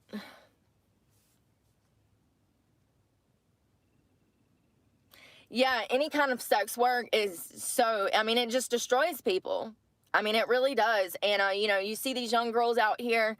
I saw some TikTok, it was a YouTube, of some 12-year-old girl telling her mother that when she turned 18, she was going to open up an OnlyFans and move out of her mama's house. And 12, telling her mama, looking her mama in the face, saying, fuck you, I've only got X amount of years left. When I turn 18, I'm going to go sell my asshole for $2.99 on OnlyFans. I mean, how heartbreaking. And it's partially the parents' fault, in my opinion. Yeah, you got to do what you have to do. And that's another thing. People that have never had to fucking survive, I know everybody has problems. But there's also a whole nother group of people out here that have never had to survive. They literally, if you were to throw them in my shoes right now, they would crumble and probably die. Like, they wouldn't even know where to begin to survive. And, you know, I had this one lady that was my boss at the winery who was a friend of mine telling me to sell my car. She's like, that's your biggest debt. Okay, first of all, this is not only a debt, but it's my home. So if I sell my car, where am I going to live? Like, if I sell my car, how am I going to get back and forth to school and work? Like, Just school and work. School's online, and you shouldn't have sold your tiny home. This is what I would, it goes back to people giving you advice, seeing if you're going to take it. Free instrumental beats. People will give What a fucking wackadoodle that guy is, too. you horrible advice and hope that you fucking take Everyone's just sitting around that town twiddling their thumbs until September 18th. I guess September 17th if you're real mischievous. it because they want you to fucking fail. But it's a mess in here this morning. I've made some new adjustments and arrangements in here. Normally I have my window covers up back there, but it was really hot in here this morning, so I took my window covers down. But I forgot what I was talking about. Sorry, I'm just rambling this morning. I ain't even had coffee yet. I want coffee. Let's make coffee. But yeah, I was talking about the boss at the winery, how she would give me horrible advice and expect me to take it. Like, girl. She told me to marry this 26-year-old kid, y'all. Y'all, he was so handsome. He was so fine. Was it? Who was this? Is it Jordan? All right, let me set the scene. 6 foot something, of course. Which I'm not even that into tall guys. Like, as long as you're my height, we're good. So it was kind of weird that he was so tall because I've never dated anyone that tall. But What's with tall? Like, why? Why does that even? I don't get it. But whatever. so he was tall. Was blonde hair, blue eyes. I mean, genetically, he was 10 out of 10 genetically. Wouldn't your accomplishments mean more if you're short? That's why I was like, I wish I was short, and then my accomplishments would mean way more. But he was super immature. And A tall person does something, it's like, well, yeah, he's fucking tall. But if a short person does something, it's like, wow, that's pretty impressive. she's like, you need to marry him. He'll marry you tomorrow. And I'm sure he would have. I'm sure he would have. However, there was no motive to get married. Why do we need to get married? And she kept saying benefits because he has insurance. Girl, I have insurance. What are you talking about right now? But this is what I mean. She knew it would have been toxic. I knew that he was too immature, that he was not responsible enough to even take care of a dog. Obviously, 2 of them done got hit, 1 of which died. And you want me to marry a man that can't even keep his dog on a leash? Like, girl, stop. More impressive if I'm blind. I don't want an apartment. I think I've talked about this before. I need to be able to see. I don't do apartments. I can't. That's the quickest way to send Brooke to jail. That would be the quickest way for me to head back to jail, is get a damn apartment. No, so I'm going to do this for the next probably, I said 5 Why is there so much foam in this? What did she make? years in October. But now that if I got my AC fixed, I would do this for probably the next 5 to 10 years, just to be honest. Like, I'm content living out of my car. This is what I want to be doing. This is where I'm at. This is what we're having to do because of the economy. I'm not spending thousands of dollars. I'm not spending $1,000. I'm not spending $900. Well, it's gross. It's weird. Like, $800. If I can find rent for $500, maybe. But, if I'm going to be dropping $1,000, it's going to be on a mortgage. It's not going to be on an apartment where I'm not going to see a return, where it's a complete waste of money. Renting is a waste of money, in my opinion, and that's just me. Afraid of bills. I am afraid of bills. The bills that I have right now are truck, insurance, cell phone, internet, what else? Oh, my storage shed, an old student loan. why is cell phone and internet like separate? Where's what does she mean? Is she paying for internet at a place? Because that wouldn't make sense. I have a hospital bill that I'm paying off. It's like $3 a month. What else? That's pretty much it. But I do spend about $1,000 a month on gas. So that's my largest expense. So you add the $1,000 truck payment, the $150 for insurance. It was like 700 or 750. They're already lying about the truck payment. How much the truck thing is? Is she live? Nah, she's not live. Is she live? Insurance, the $100 phone bill. These things start adding up. And that's what people don't understand. For instance, I got a flat tire last, 2 weeks ago or something? When that happened. Nah, she's not live. This is the good old days, Pink Flower. Good old days. I had to go spend money that I didn't necessarily have to get new tires. When those things happen, you got to pull it from somewhere. I had my truck payment then, but part of my truck payment No one's buying Black Ops except me and EIA-ioaphobia, I think. went to put tires on my car because I had to get it inspected and also get the tags renewed. I spent like $1,500 in that 1 week. That 1 week I spent $1,500. My truck payment, my insurance, renewing my tags, and then brand new tires. That hit me all in 1 fucking week when I was quitting my job at the winery. The amount of stress, like I said, if I'm stressed, I can't sleep. I can't eat. Yeah, I'm throwing money away every month. And that's what I'm saying. The walls are so thin. I feel bad for anybody that lives in an apartment, but we have to. There's not enough houses. We have not been building houses like we used to build houses. And matter of fact, since the 2008 crash, the housing industry, I think it was somewhere near 20-30% decreased in the homes that are actually being built there, and the cost of materials. Since COVID, the cost of lumber, the cost... Nah, she wasn't banned from YouTube. She had like a community guideline strike at one point, so she was restricted from posting for a week or 2 weeks. I can't remember. She appealed it though, and she won, so she was only gone for like, I want to say less than 24 hours. But in that time, she went on Twitch and she was like, I'm gonna get Steve's channel taken down. Bah, bah, bah, bah, bah, bah. I gotta go back and see how many times she mentioned me. It was interesting, but no, she's not banned off YouTube. Cost of everything has went up. So all I'm saying is we have, a lot of people, I understand that a lot of people have to live in apartments. And I've had friends that lived in apartments and they were saints, okay? Because I couldn't. I literally would lose my mind. I would be the one that everybody hates because I'm always bitching about something. I would be a Karen. I would be a Karen. I would be a Karen. Yeah, you gotta do what you gotta do. Found a tiny house. So I had a tiny house, y'all, and I sold it. The reason I sold it was because I would have never been able to have power and water there, because the land that I bought, I was lied to about. There was a bunch of con shit going on. If you can't just like run shit off a generator and get thrifty, or like buy different land and move the home onto Dana's land in the meantime, which was offered to you. You seen one of my last lives like 2 weeks ago, I talked about this land. I talked about the tiny house. I talked about, you know, my name being on the vehicle that I'm in and all of this. So you can go. Was that like the first stream ever? We've been watching all the streams from like the very beginning, and I don't remember her going into that much detail about it. I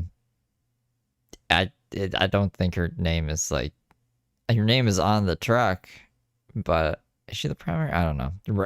She needed Uncle Randy to basically have the truck though. I find that. Flat Frog, thank you for gifting 5 memberships. But I sold the tiny house because at that point, I can't have power or water here. What do I need it for? So I sold Somewhere to fucking sleep. it. And I do kind of regret that because I worked my ass off for 4 years paying for that thing, and it was a $400 a month expense. It was 51% interest. I didn't know that when I got it, but it was. So a $6,000 building, I paid over $12,000 for. So why the fuck? How much is, she says she sold it for $8,000, I think. So you lost money. You lost money on this. And then I sold it for less than $4,000. You sold it for less than $4,000? Are you an idiot? You know, I had to do what I had to do at the time, and She's an idiot. She not to, whatever, man. Just makes like the worst decisions ever. She's like, I had to do it. I had to make all these terrible decisions that no one else would make in their right mind. I was escaping an abusive situation, and my abuser knew, you know, that I was gonna have to sell it. He wanted me to have to sell it because he didn't want it there. Because he would, y'all go see the other video. There's too much. I don't want to talk about this today. There's too much. We watched it. There wasn't that much information in the video. It's been pretty mild. I rent, unfortunately. Rent from a church. That's interesting. Renting from a church. Now, I have seen in the cities where they're building these tiny house communities and they're allowing people, y'all, I'm getting hot. My little flabby arm, see? But look at this. Hold on.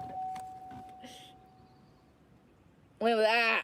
My traps are my favorite back here. I'm gonna do a complete body reveal in like August, maybe June or July, I don't know. But y'all, when I tell you that like my abs, it's amazing to me how little I actually do and the results that I've seen in my body. It really does not take that much to get semi in shape. Who would have known? Yeah, right? Well, I kind of called it. I remember March 17th of 2020. I was headed to Charlotte to strip. Where I was living at the time was with my abuser, the man that I bought my land and property from, and who was family to me. You know, this man was family. It was the only family I'd had since I was about 17 years old. So anyways, I'm driving Oh, we're getting into the story that she says she was not going to get into? to Charlotte, and I heard something on the radio about some stuff being shut down, and it really didn't make sense. And so I call my job. I call the club, and I'm like, hey, are we going to be open? This was the day that we got shut down for COVID. They're like, yeah, come on. We're going to be open. We're going to be open. So I get to work, and my manager's standing out on the concrete, and he says, girl, we're not open, and we're closed. And I was like, okay, well, this is weird. And I remember driving back to my abuser's house, and I remember thinking to myself, oh, she's one of these crazies. COVID really fucked up a lot of insane people. Like, James got really fucked up because of COVID. I didn't know that literally the day of COVID happening is what kicked off all of this psychosis. This is insane, actually. if this is true, if this is like the Black Plague, okay, because that's the only That's why she's so fucking... That's why she brings it up all the time. reference that I know as far as like huge viruses and, you know, what do they call it? Pandemic, okay? I'm like, well, if this is What do you call huge viruses and stuff? gonna be like the Black Plague, we're done. Like, we're so done. I remember thinking that this is bad and it's gonna fuck everything up. And sure enough, I remember telling this to my abuser. I was like, this is bad. You don't understand. Like, everything is gonna collapse. Like, the whole economy is gonna collapse. It didn't. And I mean, it hasn't. However, my prediction that things are going to continue to get worse as far as economically speaking, everything that I've said as far as immigration and economically speaking has come Oh to my fruition. goodness. Even down to talking about illegal people crossing our borders and Paige, thank you for being a good little angel for a month. terrorists being on American soil. We know that it's going on. We see it, and the cops are here. The And the cops are here. cops are here. Just wait for it. So I guess Starbucks, they probably called the law. You know, I'm in a very popular, like, white, bougie area. And like I said, I was on my other phone a while ago, and it kept kicking me off the Wi-Fi, so I don't know.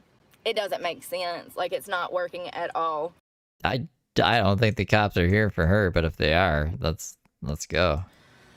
But maybe that's, I don't know. And then I had this lady coming out, like, looking at me, seeing what I was doing. I mean, Super paranoid.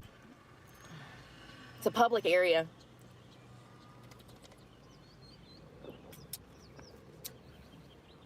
So if y'all went and saw, yeah, we are so screwed. Strip shows. Oh God. So if you're gonna come here, I don't care what I do for a living. If you're gonna come here and be negative or a weirdo, a pervert, then you'll be blocked on this channel. I don't care what I do for a living. If you wanna come into my job and have a conversation, that's fine. But yeah, you're not gonna come here and thank you. So, and that's another thing. Here's the thing about that. So I can't get too mad at people because I'm the one that's putting myself in the club. It sucks because I hold a level of respect towards myself and others that other people don't show me when they find out what I do for a living. And this is literally my first week back. It's not like I've been doing this full time. I don't know how long I'll last at this club. I mean, honestly, like I said, I can already feel that the girls are getting upset that I'm making money, that they're not. Let's talk about what I made yesterday, because So before this, she was working at the winery, and before that, she was working at the Carpinos, and then before that, I think she was in jail. Maybe. I don't know what happened before the Carpinos, to be honest. they were slow as hell. We literally had 5 people come in the entire day, and every one of them spent money on me. And I'm so grateful. I needed this so bad because I was so stressed. So my first one What are these? Fortune cookie notes? What are these? was a 10-minute And I go by my real name. I've never had a stripper name. I've always went by my By your middle name, Brooke? Okay, so these are receipts for dances? biological. But I made, so it's a 10-minute dance, which is $100, but I only get 70. So they take 30 off of the top. Like YouTube. YouTube does that, I think. Something like that. Remember, like I said, this is highly illegal, but it is what it is. You have to What do you mean it's highly illegal? pay to play. And so It's highly illegal? How do they make money? Off of drink sales? do I know you from the club? Do I know you from the club, Anita? Did I ever meet you at one of the clubs? I'm just wondering because I have a lot of girls that I know from the club. No. Oh, I got you. I got you. I got you. I got you. I got you. So I did 2 10 minutes, which is $140. I can't dance. Listen, I'm so grateful for them dance classes that my mama taught me when I was coming up. My mama and me used to take dance together. I'm so grateful because if I learned anything from my parents, that is the only thing that I learned that I've put to use. Let me tell you, that's the only thing they taught me. Seriously, other than how to cook and be domestic. So I did 2 10 minutes, which was $140. So that's already $60 that I've gave to them because it was 100 and 100. 140 because they take 30 off of each 100. So that leaves me with 140. So they already got $60 out of me plus another 18. So it was $10 to work, so I have to pay to work. And then I tip one of the bartenders $8 because she looked after me all day. Filling up my water. So I did another single that ended up being $20. So they take $10 off of that because a single dance is $30. So what is that? 60, 70, 80. So that's 80, hold on. $88 that they've already got off of me. It was a stream. It should be titled something about Twitch, and the thumbnail has Twitch in it.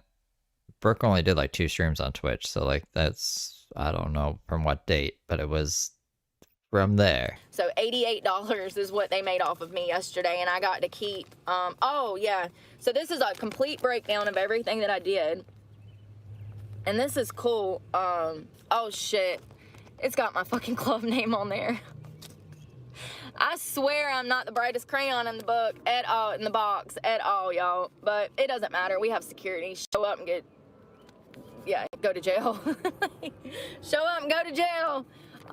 But yeah, so that's the full breakdown. And, you know, to only get 150 out of 230 is crazy.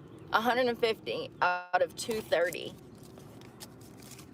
It sucks. And then have to pay more money to work. Like, and then everybody wants a tip out. DJ wants a tip. Damn floor man wants a tip. Damn general manager wants a tip. Drink lots of water. That's your tip.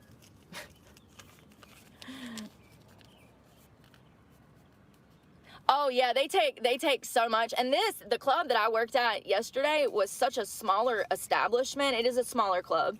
It's a great club, but it's a smaller club. They don't take near as much as clubs, bigger, high-end. You get into the city, a Friday or Saturday night, you can pay upwards of $100 just to work. Just to show up and put your shoes on and your thong on. You're going to pay $100 on a Friday or Saturday night in some high-end clubs. Especially like Miami, Booty Trap, Showgirls down in Hialeah. Those clubs are so expensive to work at. And it's not worth it. It's not worth it unless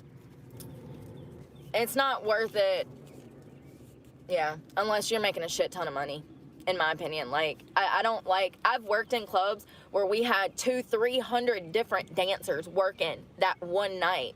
Do you know what a women's bathroom looks like with 300 women? Strippers, nasty bitches. These bitches are nasty, okay? I'm just telling you right now. I'm just being honest, not all.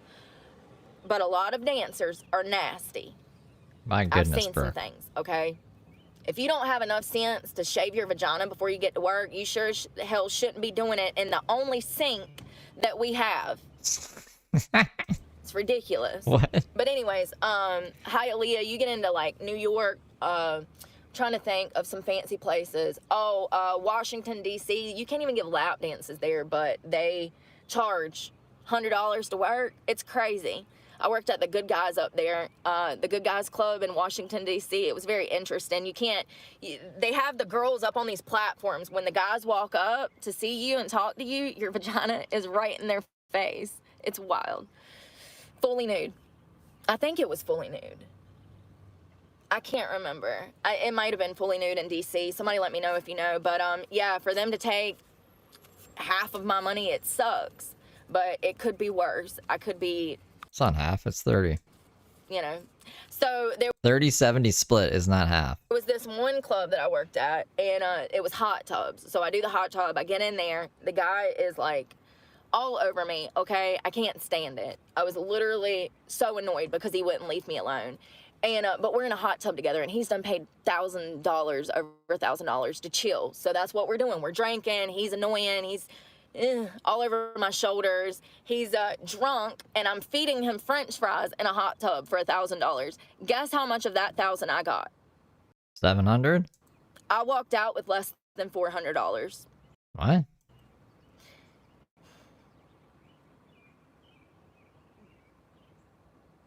Fucking hot tubs. So $1,000, I get $400. I mean, it's so screwed up. Also, I don't know why, like, obviously, I don't know, you don't have to put up with shit you don't want to put up with, but the people who are coming to the strip club aren't of, like, the highest, I don't know, regard. Like, they're going to seedy strip clubs. Most of them are probably jackasses, and you should, like, I don't know, have good security, I guess. I don't know what she's expecting. She's like, I think everyone should just be a proper gentleman all the time, even though I'm a traveling stripper. Like, it would be one thing if she, like, had an established club or an actual, like, gentleman's club. That was maybe a little bit better, but, like, why are we expecting so much from, like, the seediest strip clubs? Home health care. Good for you, girl. I wish that I could do something like that. Well, I think that I would like to, like, maybe not older people, but I think that I would like to work with people in the... It'd be like if I went on 4chan and was like, why is everyone here so fucking crazy? Like, why is everybody insane here?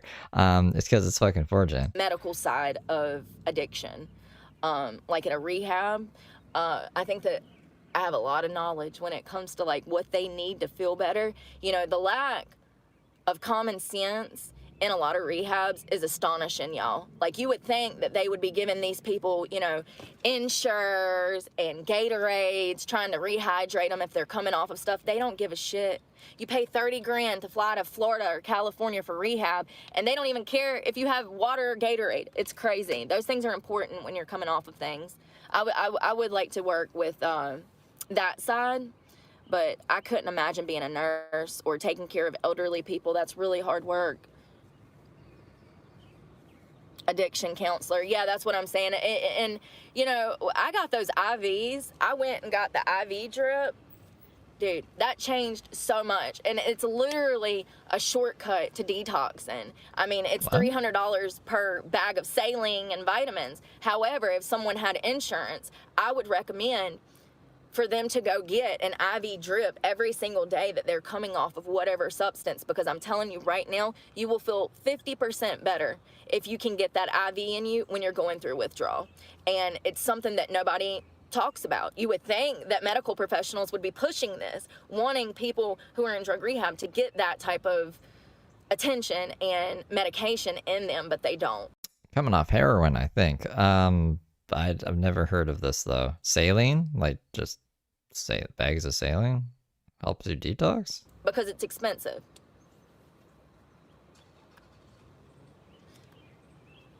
Is it just because there's like a needle in your arm? Like, you could just get hydrated with Gatorade, right? Oh, are you talking about, you're talking about for addiction therapy. So I hear that it's not hard to do, but I've been to probably around 15 rehabs, and none of them will hire me. It sucks to know that that's literally like something that you would be good at, and know that you would thrive in that environment helping others and not be given the opportunity. And this is something that I've been faced with for years. And it's part of the reason that I continued to commit crimes and live that lifestyle, because society has put me in a box and they're saying, no, girl, we're not going to give you a 9 to 5. You got to go back to the club and figure it out. And it sucks, because I want to be working in a 9 to 5. I want to be working helping others. Yes, so I'm completely sober when it comes to hard drugs and stuff like that. However, I do drink occasionally. Don't inject Gatorade. That's a bad idea. Recently, though, since I quit at the winery, I've not drank at all since I quit at the winery. So that's good. I think that being in that environment, and I've said this before, being in that environment where I didn't have to drive, I could just stay on the property. Something that I've not mentioned before is that the winery that I worked at was such a large property that there was woods that I could just go post up in, and my boss didn't care. For those that don't know, I live out of my car full time. So I could just go and post up in the woods. Well, that's not a great thing for somebody who's in recovery. Unlimited alcohol, and you don't have to drive. So I was drinking a lot when I was working there, and I was struggling with it. And not only that, but I was working a different job where I was being sexually harassed, and so I started to spiral with alcohol. It's a huge problem for me. When I get emotionally caught up in something, I take it out on myself by drinking, and the best plan of action for me. That's just called being an alcoholic. When you take it out on yourself. All right, I'm going to punish myself by drinking. I'm being, but I've never heard of this. Is to not be in that environment to start with. Don't be around people that I know are going to want to do those things. Like the guy that I was courting, the guy that was courting me, I could tell that he was 26. He was ready to go. He wanted to go to the bar. He wanted to go to this friend's house. He wanted to go to that friend's house.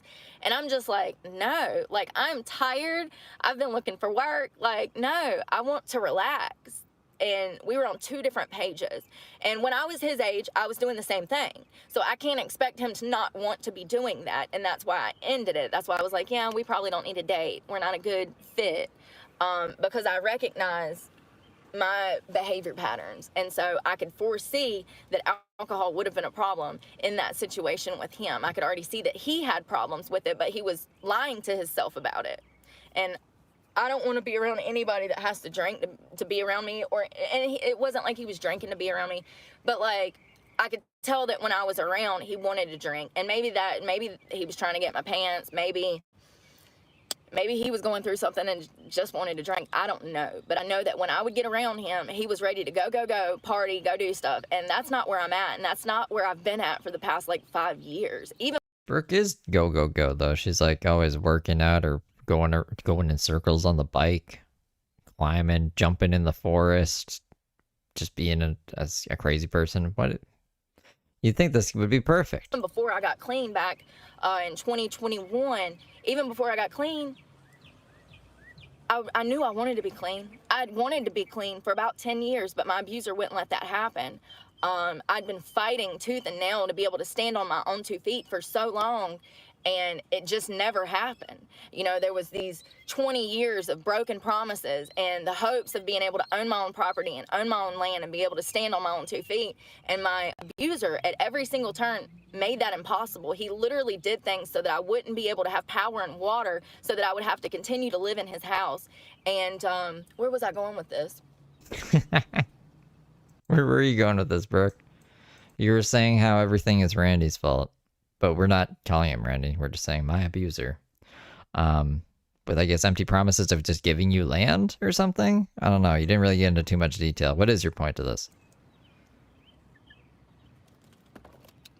But he was enabling me. And, you know, if I wasn't able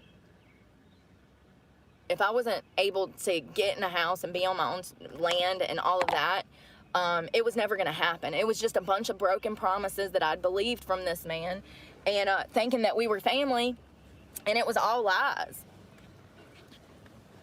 But in reality, he never wanted me to stand on my own 2 feet. He wanted me to have to be in his house because he wanted to know what I was doing. Y'all, when I left my house, when I left in October, there was cameras that I never noticed before. There was cameras out in the driveway. I found one. There was another camera that was in the house. Like, it's crazy. Like, this man had probably been, I already know that he was going through my trash. Anything that I threw out, he would open the bag and go through my trash. That's weird. Normal people don't do shit like that. That's not normal. That's like my boss at the winery when I quit at a restaurant. Like, I don't know if this is paranoia or if Randy's just insane. Maybe a little bit of both. But, like, this sounds like some Heather Gillespie shit. Like, she would tape up the vents, like the air vents, because she thought that they, quote unquote, they were leaking like some kind of gas into her apartment that was making her crazy. But she's just crazy. And then there was like a cubby hole. She's like, some guy comes in through the cubby hole, steals my fucking eggs. She said her eggs were stolen one time. Who would steal eggs? She drove all the way over to this restaurant to ask them why I quit. What is wrong with people? Like, that's crazy. Yes, so I am sober, but I do drink, and it And then I don't know if she's just talking about like a Ring camera or something. can be a problem for me if I don't watch myself. And I don't mean like I get going and I can't stop. That's not the thing. What I'm talking about is that I You think it's projection? Yeah, I could see her going through someone's trash for sure. She thinks she's like a fucking private detective like that. That'd be really funny if she's like just blaming him for something she did. have a bad day and I take it out on myself by going out and fucking partying. At any point, you know, I have the capacity to be like, I'm done, which has been typical. Honestly, it does sound like carbon monoxide poisoning, but it can't be because she like escaped, right? Like she ran off into the sunset. So once you're away from the carbon monoxide, like things start leveling out, your brain goes back to normal. Have you read that Reddit post where this guy thought his landlord was like coming in and leaving him post-it notes and shit, but it was just himself and he was forgetting and going crazy because of carbon monoxide poisoning because his thing was broken and wasn't letting him know. The last 2 or 3 times I've drank, I had like 2 beers and I was done with the whole situation. It made me feel like queasy, you know? And so I was like, ooh, this is good. This is a good thing. This is Jesus. This is Jesus telling me I don't need this, okay? Because we don't. Alcohol is horrible. Alcohol is worse than some other drugs. Like alcohol, nobody needs that shit. And if you feel like you do, you probably need human connection. You probably need attention. You probably need love if you feel like you need alcohol or any drug. Yes, Anita is cool. I thought that I knew her. Thanks for the beans. You're up at my broadcast throwing me beans? At Ryan Ambrose Q super chatted $9.99, took a Brooke break for a couple days. Still checked and liked videos. Just needed to not hear her for a bit. Missed this chat though. Heart hands medium light skin tone woo victory hand medium skin tone light blue heart. Oh, thanks, Ryan. Thanks for the 10. Yeah, I mean, like I take breaks from Brooke sometimes too. Sometimes I disappear for a couple of days and then people think the IT guy got me. Or I'm dead or something. But I'm just like, Brooke overloaded. I can't take it anymore. But I always come back. I always come back to you guys. Thank you for the 10. But I guess I do now. Yeah. She is fat, proud. It sucks that I have to go into work worried about if a fight's gonna break out, but it's the truth. And when you're in these clubs, you know, it's not smart to be drunk in a strip club, in my opinion. You're not supposed to, number one. However, there are certain clubs that let the girls drink. You know, there's certain clubs that will fire you if you refuse to buy drugs from their bouncers. If you don't know, let me tell you. So I was working in Jacksonville, Florida, this time last year, I want to say, but I probably get my dates wrong, y'all. I'm everywhere all at once, you know, and so my dates run together. But anyways, I was in Jacksonville last year, and I worked at this little club. It was called the Emperors of Jacksonville. It's the biggest, fanciest gentleman's club there is in Jacksonville. I had previously, in 2014 or 15, I'd previously lived in the same area, and I worked at a club called the Officers Club, which was next to a Navy base. And it was really great because the Navy guys would come in, and they always had money, especially the 1st and the 15th. So they would always come in and drink and party, and we always had a great time. And so it had been a significant period of time since I'd actually been to the officers club. But I go and I get rehired. I work a week and I made $70 in a week. I sat there from open to close for a week and I made $70. That club was dead. It was desert land. It was deserted. No good. So I decide that I'm going to go to their sister club, which is Emperors of Jacksonville. They hire me on the spot. I'm working. Things are going good. This place is packed. When I say packed, y'all, packed. Sun up to sundown. You can always walk in there and make money. Always. So I worked there for about a week. Things are going decent. The guys are disrespectful, okay? It is what it is. But I was bigger back then. I was probably about 160, 180, and I'm only 34 pounds now. So I was bigger. And guys were so rude to me. I had one guy that talked about my teeth right to my face. I'm standing at the bar. It's him and his buddy. We're in each other's faces like this. We're talking, okay? They are coked out of their fucking minds. You can tell that they've been on a... I mean, like, Brooke is super mean to any overweight person that she comes in contact with, so is this why? Because society did it to Brooke, so she's like, I'm just going to do it to everyone else. A bender, probably for days, okay? They're in there taking shots, drinking. Eyes look like fucking saucers, okay? They look rough. And this one son of a bitch decides that he's going to talk about my teeth. He said something about my teeth, okay? First of all, can I just say that I grew up poor? It ain't my fault. Can you do coke if you're in the military? Second of all, I just want to say that I love my teeth. I think my teeth are cute. So anyways, he said something about my teeth. I snapped back at him. And I said, I grew up fucking poor. Like, sue me. I said something. I don't remember what I said. Yeah, I didn't think so, but because she said they were all military people. But I do know that I said something to the lines that I grew up poor. It's not my fault. Like, whatever. That, I made him feel so bad that he cashed out. Yes, I gotta switch my laundry over, but I'll be listening. I just won't be, I just can't see chat for a couple minutes. I'll be right back. Me $500 on the spot. He cashed out me $500 on the spot. So this is the type of club that I was working in, you know, and things were going great. And then at the end of my first week, I have a guy that got a champagne room. Now, what a champagne room is it's a whole private room where you go. Sometimes it'll have a curtain. Sometimes it'll have a door. It's a private room where there's like a couch and then champagne. And so we get in there and the guy immediately tries to pull my panties to the side. Nope, ain't happening. I don't give a fuck if you spent $3,000. I don't care that you spent $300. I don't care. I don't care. Like, this is what we're not gonna do, okay? So I run out to get the bouncer because, and I want to say, not only did he try to pull my panties to the side, but he also put his nasty ass mouth on my, I don't do body fluids. You're not giving me herpes from your mouth, sir. Okay? So I had already told him 2 or 3 times, you are walking on thin ice, and he didn't want to listen. He had already paid. So the money's already in my pocket. I was done 3 minutes in. I walked out, I told the bouncer, I said, y'all need to get him out of here. He's so intoxicated that he's literally putting spit on my body. I'm done. Do you know that they got mad at me? I got in trouble. I got in trouble for having boundaries, for having self-fucking respect, because I didn't want to get an STD from some random fucking man that I don't know. I got in trouble. That's right. The next morning when I come into work, they pulled me into the office. I have it all on camera if y'all ever want to see it. They pull me into the office, and the manager says, well, we have a problem, Brooke. And I'm like, well, does this have anything to do with the fact that I won't buy drugs from your bouncers and your managers? Does this have anything to do with the fact that I refuse to sell my ass in VIP? And he said, yeah.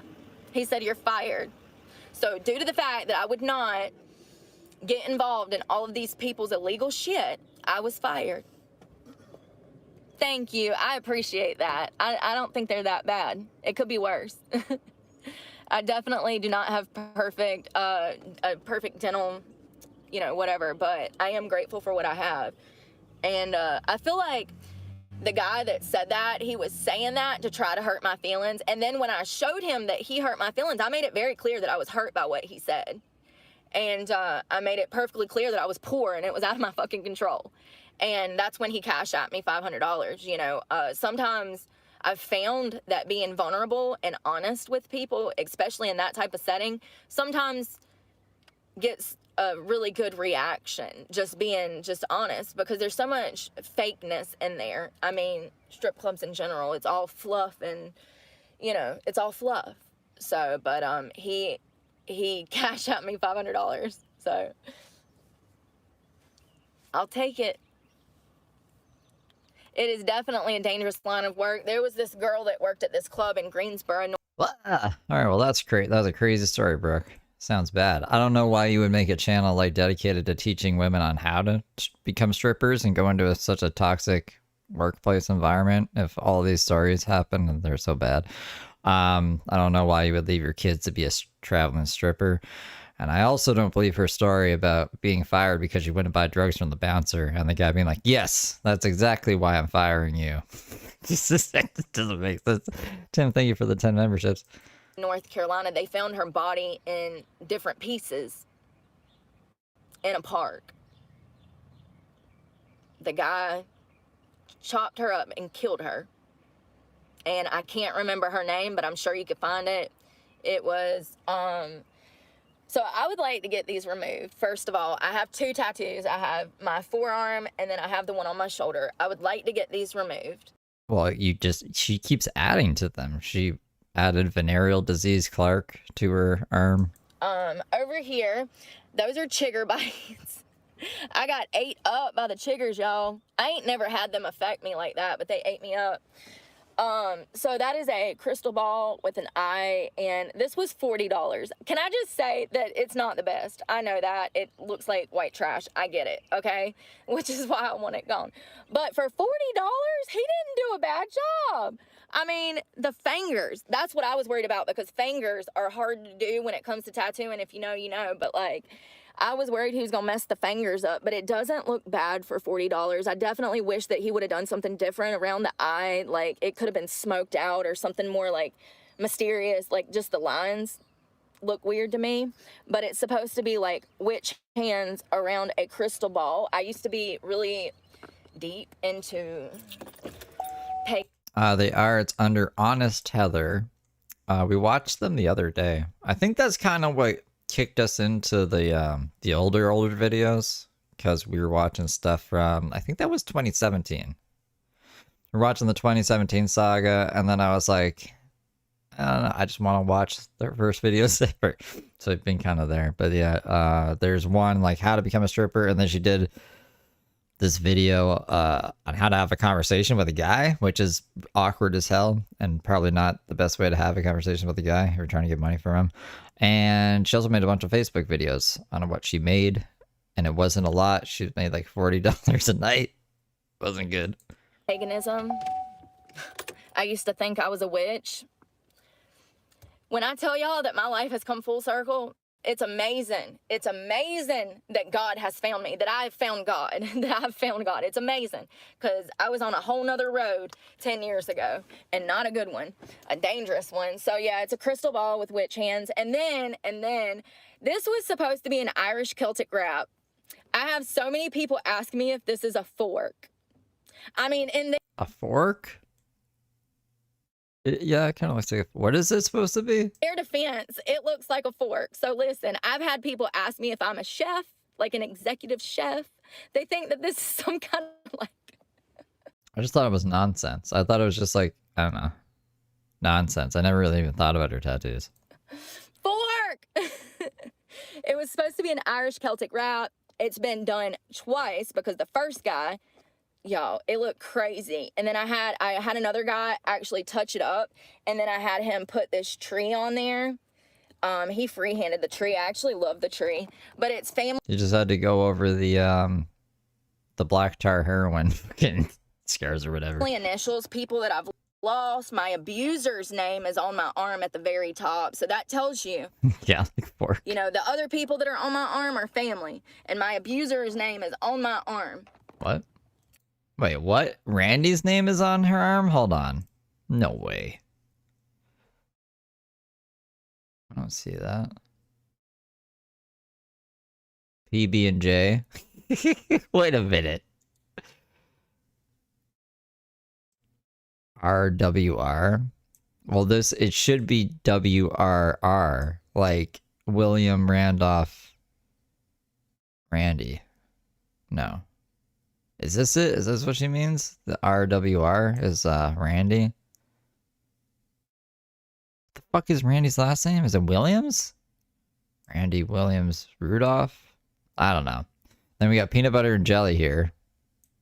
It must be a different peanut butter and jelly. And then K9, EB, whatever the fuck that means. Okay, 10. And MGON. This one has to be Randy. Abuser's name is on my arm at the very top. Yeah, at the very top. Okay. What is fucking Randy's name? Roberts. Oh, it's Roberts. Randy Williams. But his first name is William, is it not? Oh, I've been reading court documents where they put like the fucking names all wiggity wackety. I think like they switched one of them around or something. So I always think people's middle names are their first names. Maybe that's what's happening here. So that tells you, you know, the other people that are on my arm are family, and my abuser's name is on my arm. And I'm not taking it off because it's part of my story. Every time I look at that... That looks like PB&J, right? It can't be, but like, I'm just calling it that. It reminds me of what I escaped from. It reminds me of how strong I am, and like, if I can get away from that, I'll be fine out here. Because I'm oh, thanks, Miss Moonbear. telling you right now, he was evil. Evil. Bad people exist. And I used to think that my parents were overreacting until I got out here in the real world. And I was on my own for 2 weeks before I met my abuser. So, my parents were right, you know? Listen to your parents. I had some kids. He's gonna have some explaining to do. I'll be like, peanut butter jelly, did you know that you're tattooed on her arm? On here the other day. If you are underage, you are not supposed to be here. Let me just say that. If you are underage, get the hell out of here. I command you to get out. Oh, your younger self. You're about my age, or did you say you were closer to 50? I can't remember if that was the guy, your husband that passed away, or if it was you. But you're still young, girl. Man, so let me tell y'all about the couple that I danced for yesterday, because this... I read this as Jill will fuck you up. I was like, yeah, probably. I see Jill in chat, but... was crazy. Okay, so I'm sitting at the bar, trying not to make a scene. I'm trying to, like, stay... That's another thing. When I go into these places, I dim my light, and I hate having to do that because I That's my understanding. Like, it's a moniker be the right term here. It's not like a real uncle. It's like when your dad has a best friend, they call him uncle or whatever. That's my understanding of it. Not an actual family member. Like, I'm a fun person. I want to chill with everybody and talk to everybody and be goofy and like have a good time at work. I don't want us to just be sitting there all stiff and mad at each other, you know? Like, anyways, I'm sitting at the bar trying not to let my light shine because I'm excited to be working and dancing and making money. And at this point, I'd already made about $100. So I was like, okay, that's a good day's work. I'm grateful. This couple walks in. Now, ironically, this club is right next to a major highway, right? So these people were passing through going to Charlotte from somewhere in South Carolina, and they decided to come into the club. Now, full disclosure, she had never been to a club before, and I could tell that this lady... Did you know, Miss Moonbear, that there's also a cap on the vertical streams for like new streamers? So I made like another channel that I was just gonna play like guitar on to kind of, whoops, I almost knocked something over. Try to separate stuff, just because like I don't think there's a lot of interest in guitar for like the drama channel. And it was like, yeah, well, you're capped at 25 people max. And I was like, what? So I don't think a lot of other channels know to like, they should be trying to stream vertical. Because like if all the other channels are capped, then like there's a whole market there for it. But yeah, I thought people were buying views too, and until I tried vertical mode, and I was like, well, I'm not buying views, so yeah, they should be doing that more. Who was probably, I would say mid-50s, gorgeous woman. You could tell she worked out, she took care of herself. Like, yeah, that's why I have not streamed on that channel yet. So it's like, why would I do this? She was a pretty woman to be kind of older, you know. And you can tell that she's never been in a club before. Like, she looks uncomfortable, you know, she's drinking a lot, you know? And I was just like, oh, wow. So they start talking to me. He hands me $200. Now, it's my first day at this club, so I grab we have a list that has all the dance prices on it. It's like a wine list or a menu. Whoa. And so I grabbed the list, and I'm like, oh, $200. I'm like, yeah, she can get, I think it was like a 30-minute dance for $200. And he was like, no. He said, I want you to just give her a few dances. And I was like, what do you mean, like 2 or 3? And he was like, yeah. So he wanted me to spend $90 on dancing for her, because he knew the club was going to take $10 out of that 90 each. So they would have took $30 out of 90s. They take $10 per song. So if you do 4 songs, they're going to get $40 of that money. If you do 3 songs, they're going to get $30 of that money. You get This is some crazy stripper math that's going on right now. me? So he wanted me to give her 3 dances, and then he was tipping me $110 because he gave me $200. So I was like, wow. Well, then all of the girls see that, and I can see by the looks on their faces, they feel some type of way. I can't help it. I feel so bad. It sucks. And these girls are going to end up hating me because of this. It sucks. So anyways, I get the lady. We walking back. We both got a drink. We hanging out, okay? She is funny. She is cool. I can tell she's nervous, okay? And so, but she's drinking so much, I don't want her to be shit-faced by the end of the fucking dance. So I, like, take her drink, I put it over. Yeah, for anyone, I don't know if anyone has a channel who's watching this and, like, maybe isn't getting the best views if you're a streamer in the horizontal mode, I would do vertical. Like, the AdSense isn't the greatest, but you'll get seen by more people. And then I still do horizontal streams. I just, like, it's like my daytime streaming is the vertical stuff. Over to the side, and I start dancing for her. I bend over for 2 seconds. 2 seconds, I bent over. I turn back around, and her top is off. And I'm not just saying just the shirt.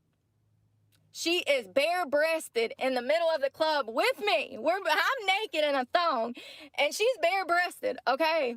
Great boob job, by the way. I don't know who her doctor was, but great boob job. 10 out of 10 boobs, okay? This was a customer? Just a customer? They're just naked together? Why did you tell them this story? Sorry. Oh, thank you. So her tits are out. My tits are out. She's asking me if this is allowed. And I'm like, girl, it's my first day. I don't know. I could walk out this motherfucker and not have a job when we're done. I'd be like, no. Because then, I don't know. We're entering murky territory, because then what if a guy's like, well, I'm a customer, can't I just whip my dick out? It's like, well, I'd probably not. And then it'd be like, well, that's a double standard. So, like, customers should probably just keep their boobs and dicks and stuff in their pants. It'd be my guess. That's how we should run the strip club. She also used to run a strip club, so she should probably know what's appropriate and what's not. I don't know. Next thing I know, one of the bartenders, who is also a manager, comes running up, and she's like, put your top back on. I mean, she wasn't rude about it, and I get it. Listen, just because I'm allowed to be topless doesn't mean by law that she's allowed to be topless, especially when she's consuming so much alcohol. So it's illegal in the state of North Carolina to be topless in a club and be drinking alcohol. You're not allowed to drink when you're on the job, blah, blah, blah, blah, blah. But she doesn't work there, so she's not supposed to have her top off. But they were cool about it. But, you know, here's the thing. Her husband has been going to clubs for years, and he finally came out and told her that he's been going to clubs for years, and she was initially mad about it. But then she got curious, and she was like, well, I want to go to a club. And they were passing through the area, saw that the club was right next to the highway, and they stopped, and he brought her in for the first time. And it seems like maybe she has some repressed feelings. What's that word? Y'all know what I mean, like repressed. Yeah, she's been holding some stuff in, because she was highly attracted to women. I can tell that she was attracted to women, you know, and it could have been the alcohol. I don't know, but they were a great couple. I didn't even dance for him. I danced for her. That is kind of rare. I've probably, you know what? That's a lie. I've danced for dozens of women. That's a lie. It's just it's few, far, and in between, so you kind of forget them. But I've danced for some crazy women. I danced for one woman one time, and she bit my nipple. I was mad, y'all. Like, I literally thought that she drew blood. It was so dark, I couldn't see. She just... that was it. My titty was gone. Oh, my God. I was on stage one time in Charlotte at the Gold Club of Charlotte, right? I'm up there. She's just like going and going and going. What would you say if I told you that we're only halfway through this wacky stream? Dancing. Guy walks up. I notice he has some money, so I pull out my phone to let him tip me. And I'm kind of crouched down to get at his level because the stage is a little higher than the floor, the other floor. And so I'm crouching down, and all of a sudden, he just says, and my titty, my left titty, was now his mouth candy, okay? My whole titty was in his fucking mouth, okay? So I slapped the son of a biscuit, and I'm like, no, you put that down, bad dog, you know? And he drops my titty, and he's smiling. Y'all, when I tell you that this infuriated me, I was pissed, okay? He goes to walk away, and I said, no, you come back here. And I smacked his ass again. He walked away smiling. I was so mad, y'all. I was heated for like the entire day. I was so mad. They kicked his ass out. But still, I swung at him twice, and he was still smiling like it was the best damn day of his life. Like, yes, we were blessed because the new music that is out, the stuff that I had to listen to at work yesterday, makes me want to jump off of a bridge. It really does. Oh, God, what's that song? Booty Hole Brown. Oh, God, what is that song? Y'all, I can't with today's music, and that is exactly what they play in strip clubs, and this is what I'm talking about when I say that it's become so stereotypical. I remember when I first started dancing, cowboy boots, I wore them. We listened to pop. And it's not even sped up. I don't think we could speed it up. I think it would be... we wouldn't be able to understand her. Country and rock, and you don't get that anymore. A lot of the clubs play that music, and I love rap. I love rap music. I listen to so much rap. There's like Jay-Z, Will Smith, Tupac sometimes. Good rap, and there's crap. And a lot of what is on the radio, a lot of what is mainstream, is complete crap. It is. It's trash. It's just trash. And, I love... I forgot about MGK. I don't know who T Grizz is. Love people like Mulatto, Megan Thee Stallion. Like, there's certain rappers that I do like, but then there's other ones like this new girl with the booty hole brown and Pound Town or whatever. Like, it's disgusting. And not only is it disgusting, but it's classless. That's what it is. I mean, The stripper wants music to be more classy. Come on, music industry, what the fuck are you doing? At least Biggie and Tupac and NWA and Bone Thugs, I mean, at least they had a level of class about them. Like, this new stuff that's out, it's just like, yeah, it's crazy. And I have to listen to that at work. I don't have a choice. We don't have a DJ when I dance, so. What? What are you talking about? Every strip club has a DJ. Or you just, like, turning the radio on and we're like, I guess whatever. And if the 105 the hits plays is what we're dancing to tonight. What do you mean? They have a fucking DJ? There's a hot tub and limos, but no DJ? Trap beats, yeah, and it entices riots, it entices violence. Absolutely, it does. And I like music like that. It's just the wrong environment. I remember when I first started dancing, you would hear 70s, 80s classic rock and get up there. And I mean, you would, one of my favorite will always be Pour Some Sugar by Def Leppard. You know what I'm talking about? But like, that is the song Pour Def Leppard, yeah. A strip club song. Pour some sugar on, So that's what it was when I first started dancing. That's what you saw, was women being, performing to stuff like that. Now you go into clubs and it's just some girl up there popping her ass. Like, there's nothing behind it. Like, she also said that Jason the Stalker was a DJ at one of the strip clubs she used to work at one time and never brought it up again. But I don't think I think she is getting mixed up with someone else. We used to have choreographed routines, okay? Like, choreographed routines. We would spend days, weeks, months practicing and trying to get this routine down. It's not like that anymore. And it's taken away. Yeah, it's not like, what is that movie? Step Up dancing around the town movie. I think it's called Step Up, where they do all the choreography and it's like a fancy dance and not a strip club. Brooke's like, man, strip clubs used to be like Step Up. I think that's what it's called. From the industry. When men come into clubs, they want to see girls performing. They don't want to see Becky over here just shaking her fucking ass. They want to see climbing the pole, hitting upside down pole moves. They want to see fucking introverts and fucking, you know, like that's what they want to see when they come in the club. And a lot of girls, I worked in Charleston a couple of months ago. I tried dancing. There's shorts on that. I guess it's been about 6 months, but I went to Charleston. Y'all, I was the only girl in the club that knew how to dance out of 100 women. So that tells you right there what they got going on when nobody in the club knows how to dance in a dance club.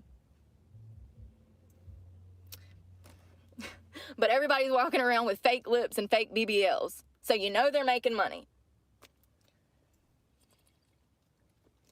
Brooke doesn't know how to dance. Yeah, so like I was saying in the beginning, there's like Brooke's got a wild way of quote-unquote dancing. 3 types of clubs. You have your gentleman's club, you have your nightlife clubs, and then you just have your clubs that are just straight up prostitution rings. I agree. It's a very classless job. I think that every time that I go in there and I dance, it's disrespectful to myself and what I stand for today. It's unfortunate that I have to survive. It really is, because it's not where I want to be. I absolutely hate the clubs. Eric, you're absolutely right.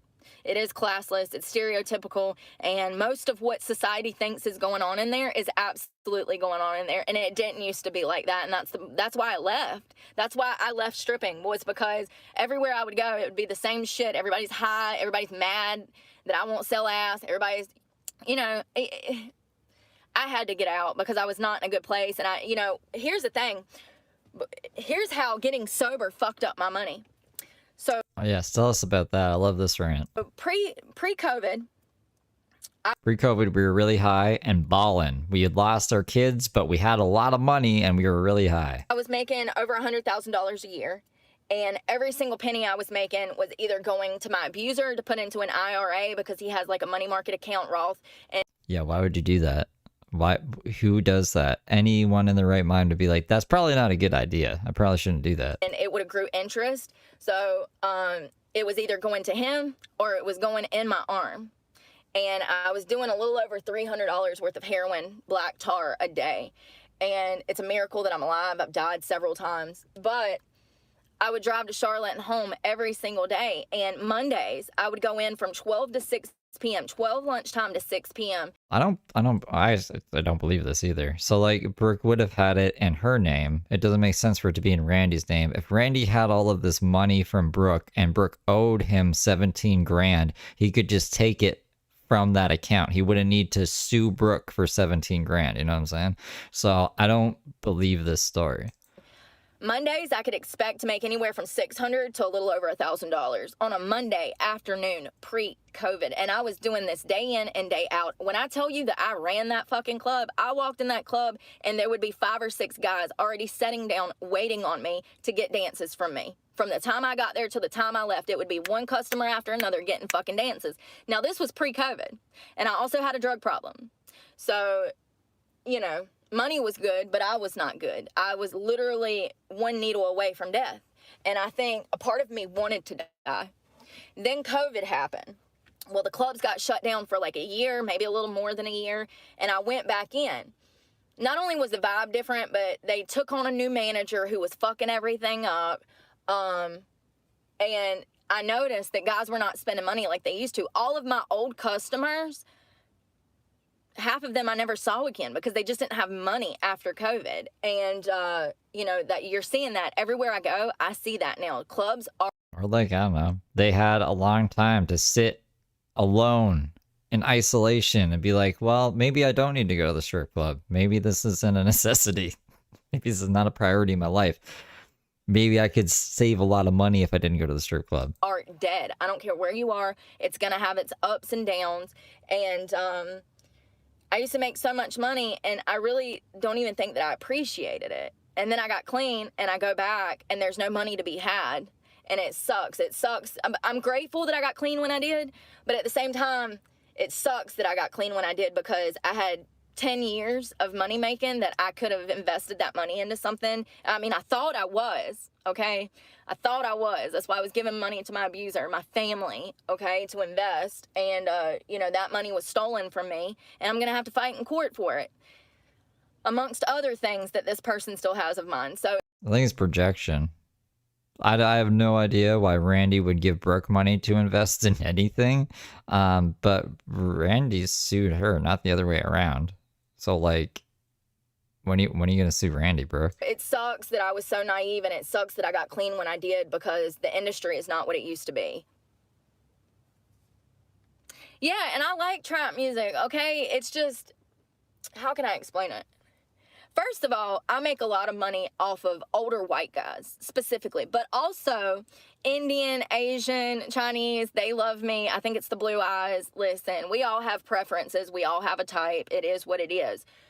Those are my white guys, Asians, Indian men, and Chinese. Those are the guys that spend the money on me the most. That is my genre of customer, okay?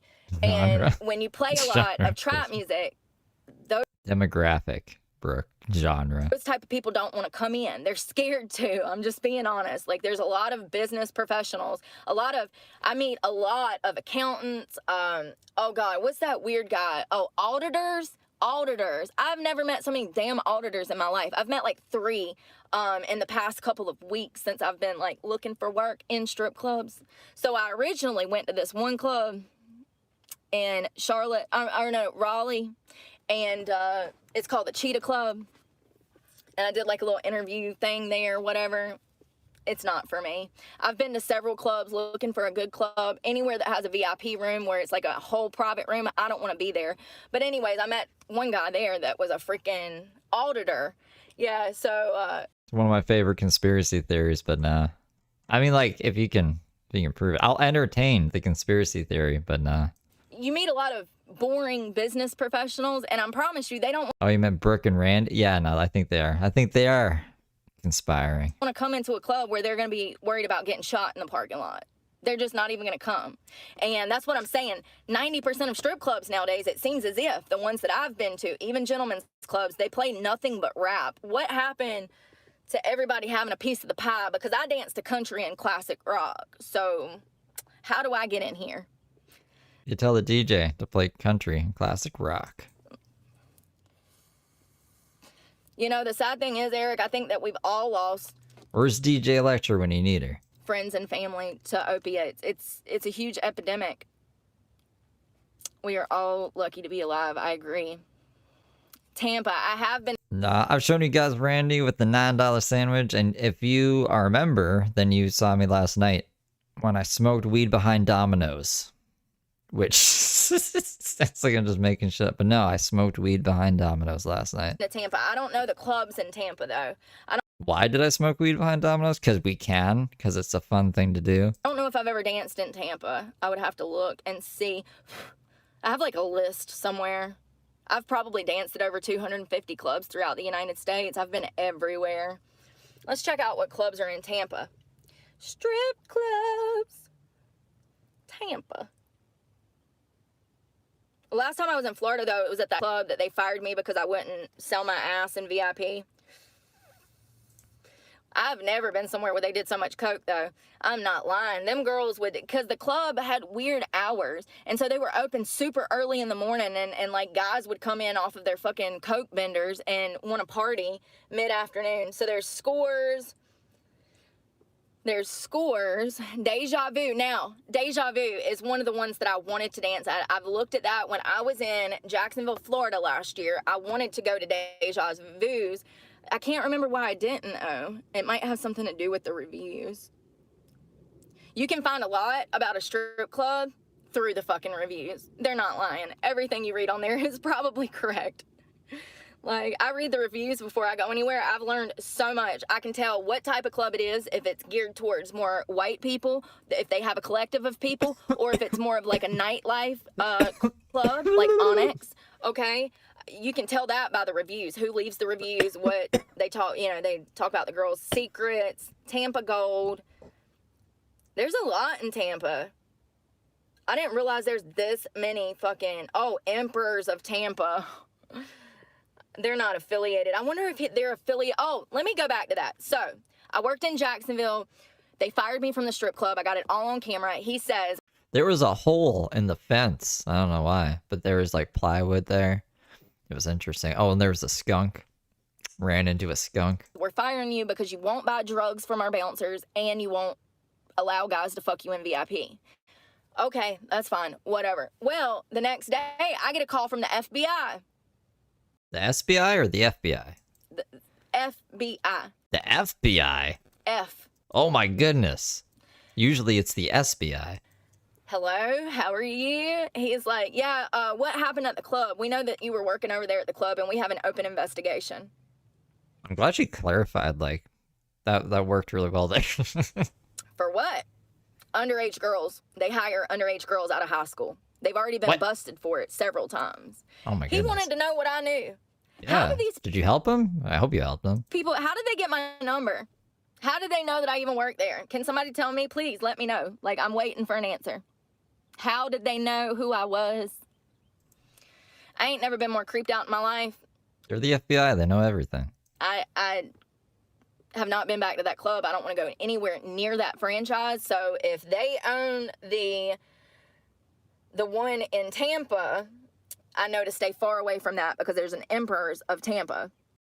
Brooke, are you compromising an FBI investigation? Don't be telling them where the fucking thing is. You're going to tip them off. They're going to, like, hide all of them or something. And that's what I'm saying. You have to pay attention. A lot of these clubs are owned by the same fucking people, especially if they're a franchise. You What did she say the I stood for? I didn't even notice can that. just buy into the franchise, apparently. I don't know how that works, but you know what I mean. But, yeah, the FBI told me that they had already been busted for hiring high school aged girls in the strip club. And what they do is they hire these girls, they get them on drugs, and the rest is history. They expose them to drugs. They coerce them into doing these things because they definitely did it to me. And if they'll do it to a 30-something-year-old woman, imagine what they'd do to a 16, 17-year-old little girl. Fucking pisses me off. Yeah, Myrtle Beach is a nice area. However, Masters and, let me look up, because I have worked at most of those clubs. They do have the VIP private champagne rooms. So I'm not judging. I'm just saying that it's not for me. Yeah, those are Heather Brooke Clark flipping off emojis. Okay? If I'm going to do that, I'll take my ass to Nevada and be a high-end hooker. You know, it just does not make any sense to me. Stripping is not about getting your socks off, your rocks off, whatever. That's not what stripping is about. Stripping is about a fantasy. It's an illusion. It's fluff. It's theatrics. It's, you know, it's the opportunity to talk to a pretty lady. There's a lot of guys out here that literally do not have the physical ability to walk up to a pretty girl and say, hey, how are you? I'm so-and-so. They literally don't know how. You know, I've always said that it's like therapy. I'm a therapist. You know, I hear about everybody's problems, especially when they start drinking. People just, what is going on with my hair? I really think that I messed it up when it got rained on yesterday. I feel like something is going on. Do y'all see that? It's not brushed. It's like it got cut or something, or it might just be my gray flyaways. Anyways, but they tell me their problems when they're drinking, and I feel for people. I really do, but I'm literally a cheap-ass, non-certified therapist.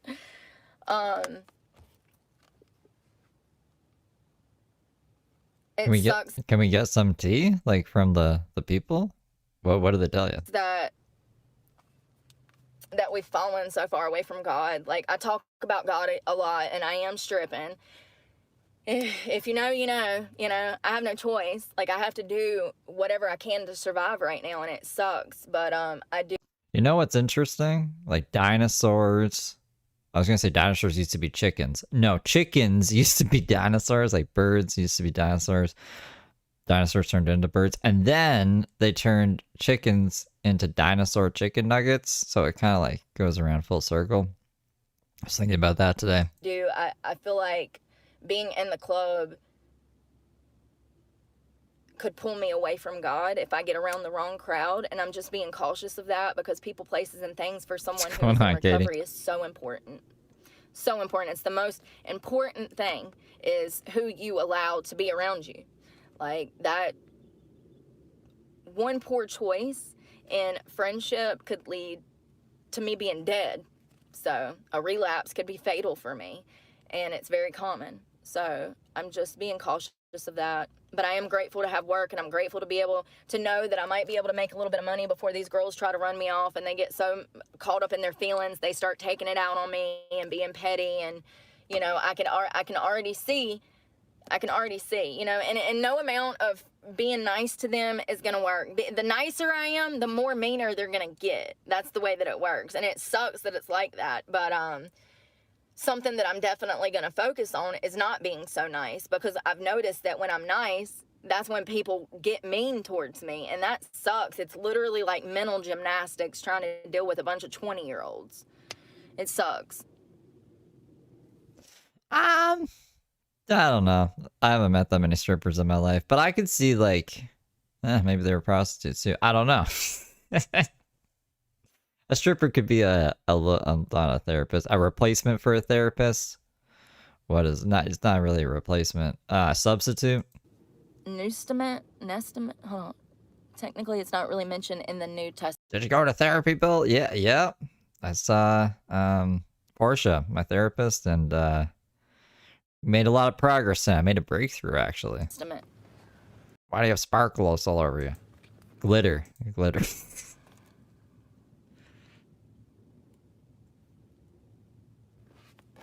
I missed something. Oh, I can go down.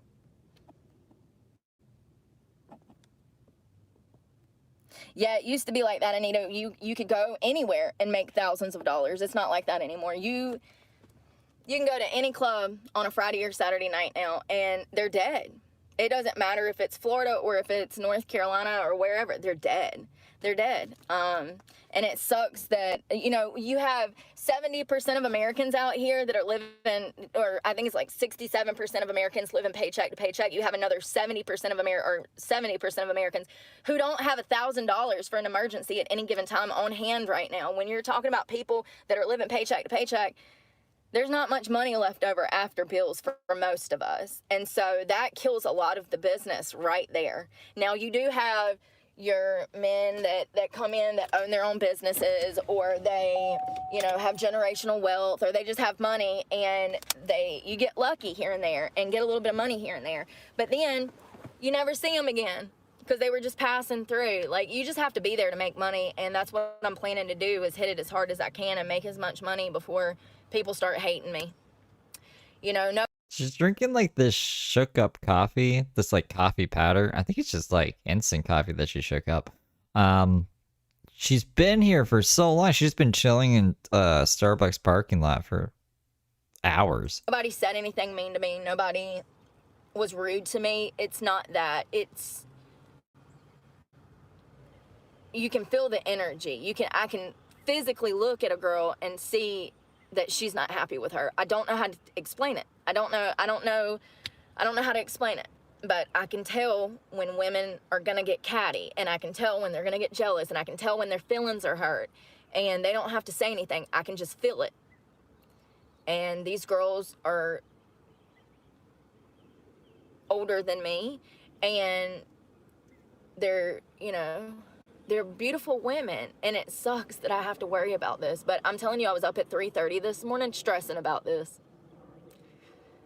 I'm like, damn, if I can just make it a week to get my truck payment up, I'll be grateful. Like, it sucks, but it is what it is, and I face this no matter where I go. It doesn't matter if I'm bartending in a restaurant or if I get hired at damn Starbucks. The women are just going to be catty towards me because I'm secure, and it sucks.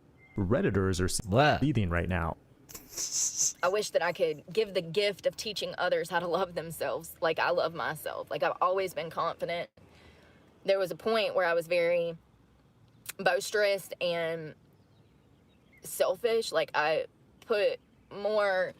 There used to be a point where I valued my looks more than my intrinsic value, and that's something that I don't do now. Like, I value my intrinsic value over my looks. Like, and I used to put so much weight in my looks, but it's because, you know, I was making $100,000 a year off my looks, you know, and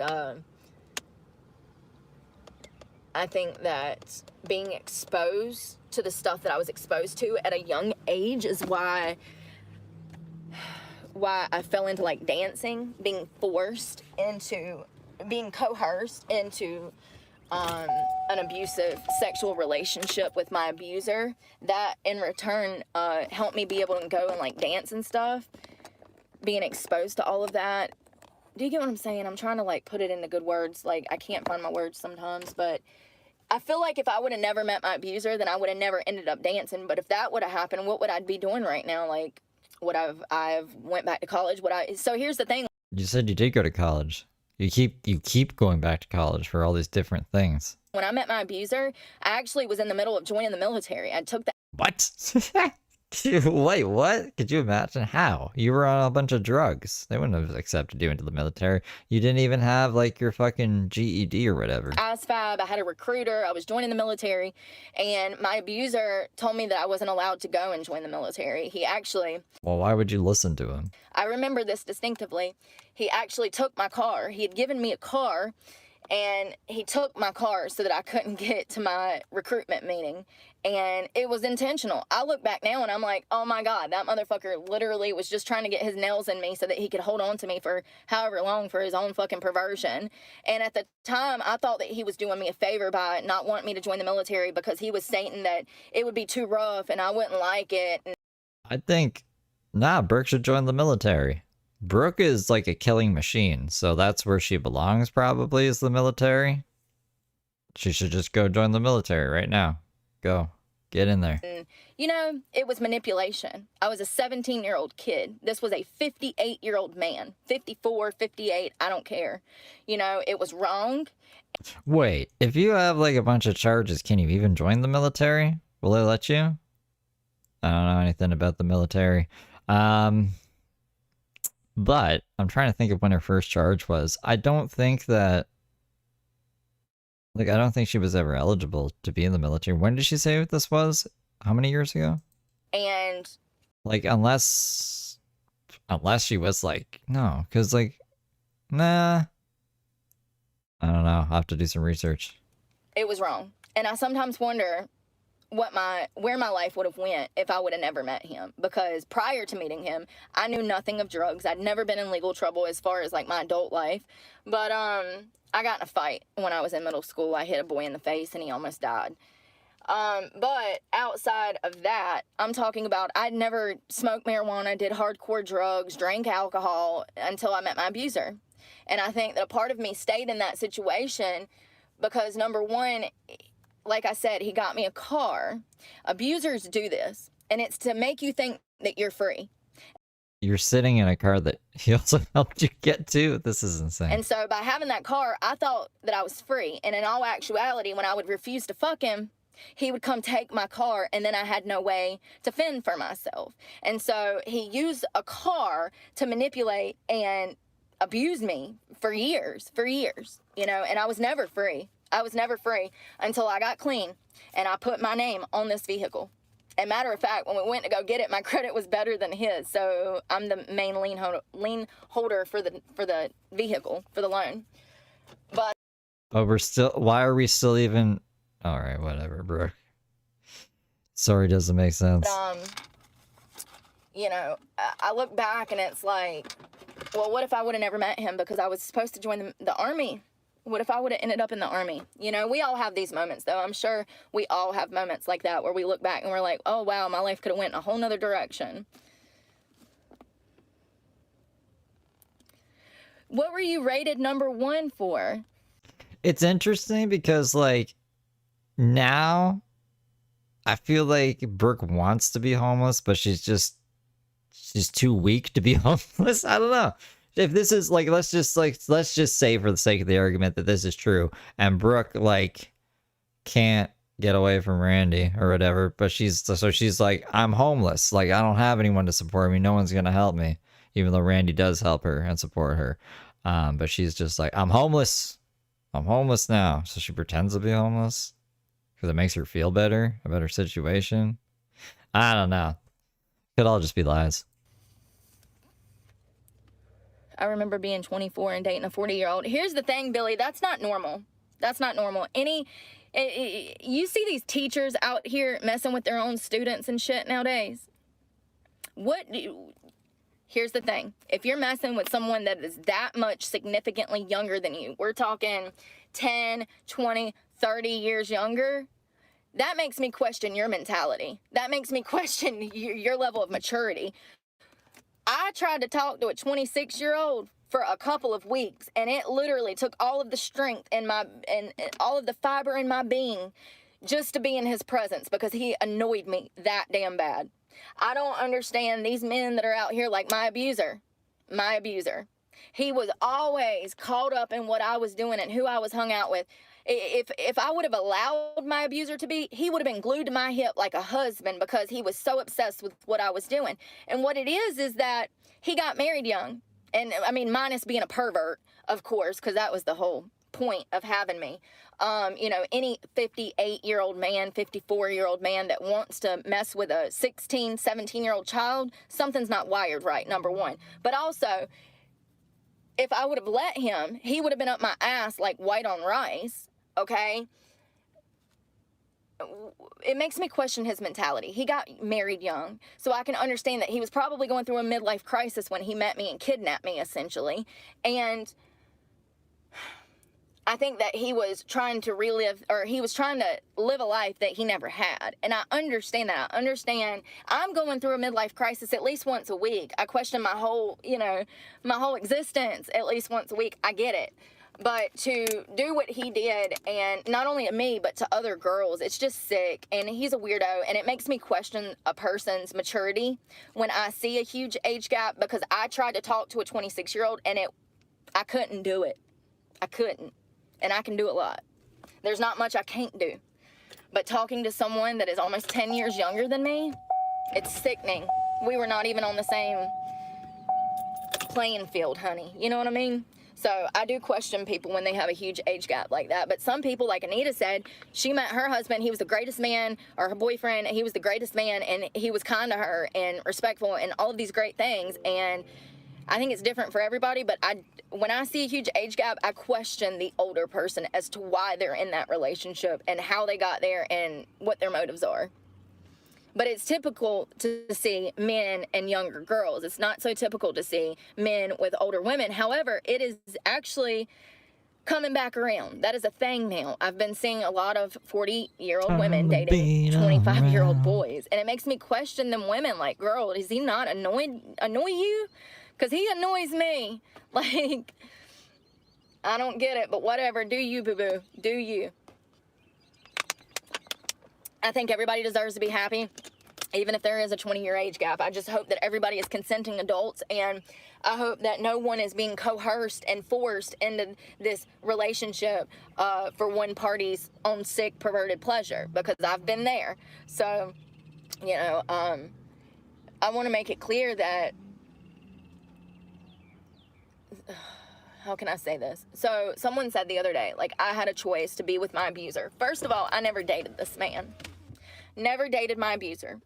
I met my abuser through a friend, and my abuser immediately started trying to do things for me because I was homeless, I was broke, I didn't have a car, I did not have my shit together, I was a 17-year-old kid. So my abuser... And because you ran away from home. Starts handing me things, money, gives me a car. I didn't realize it at the time, but now in my adult life, I realize that it's all part of the manipulation scheme. That is how they control you. That car... that was the only thing I cared about for 10, 15 years, you know, was having a car. And I allowed things to happen to me because I didn't know how I would get a car without this person helping me. You get what I'm saying? But he knew that, and he used that to his advantage to manipulate, and he sued me. He sued me over a fucking car, y'all. There we go. So that's why she was sued. Because you took off with this fucking car. She was just like, well, maybe that wasn't the deal. I don't know the deal because we don't get Randy's side of anything. We just get Brooke's fucking fragmented side, and she slips up sometimes. So that 17 grand was for the fucking car that she took off with. I wonder what happened to that car. What happened to that fucking car? You know what I mean? Mamma mia. Sued me. You know, like, we have been... She dated Randy's son? Did she? Did she actually date Randy's son? Through it. And, that would change the dynamic a lot. That's another reason that I chose to leave. That's another reason I chose to cut ties with this person, was because anybody that'll sue you because they're mad that you won't fuck them, does not have your best interest at heart. They don't give a shit about you. Anyone that will watch you struggle for 15 years and be complicit in you being high, and matter of fact, they love it when you're high, because when you're high, they can do things to you that you don't even know is happening to you. When they're complicit in this, and How did she have kids with 2 other guys and live in 2 other houses and also the mansion with the other dude and own the strip club and all this while she was kidnapped at the same time? It sounds like the most loosey-goosey kidnapping I've ever fucking seen. and you murdering yourself with drugs, they don't give a shit Oh, about. and she was in prison for 3 years as well. Like, you know what I mean? Like, there's a lot of time where she was away from Ranch, like, nowhere near the fucking guy. If they just stand by and allow I think this is just the only person left that's gonna put up with her shit. Like, literally. Like, this is the only person left who's gonna put up with her shit. it to happen, and matter of fact, give you hundreds of dollars a day so that you can make sure you're not sick. They don't care about you. Anyone that is willing to sit by and watch you use drugs does not care about you. And I think that he wanted me to die. I really do. I think that he wanted me to die.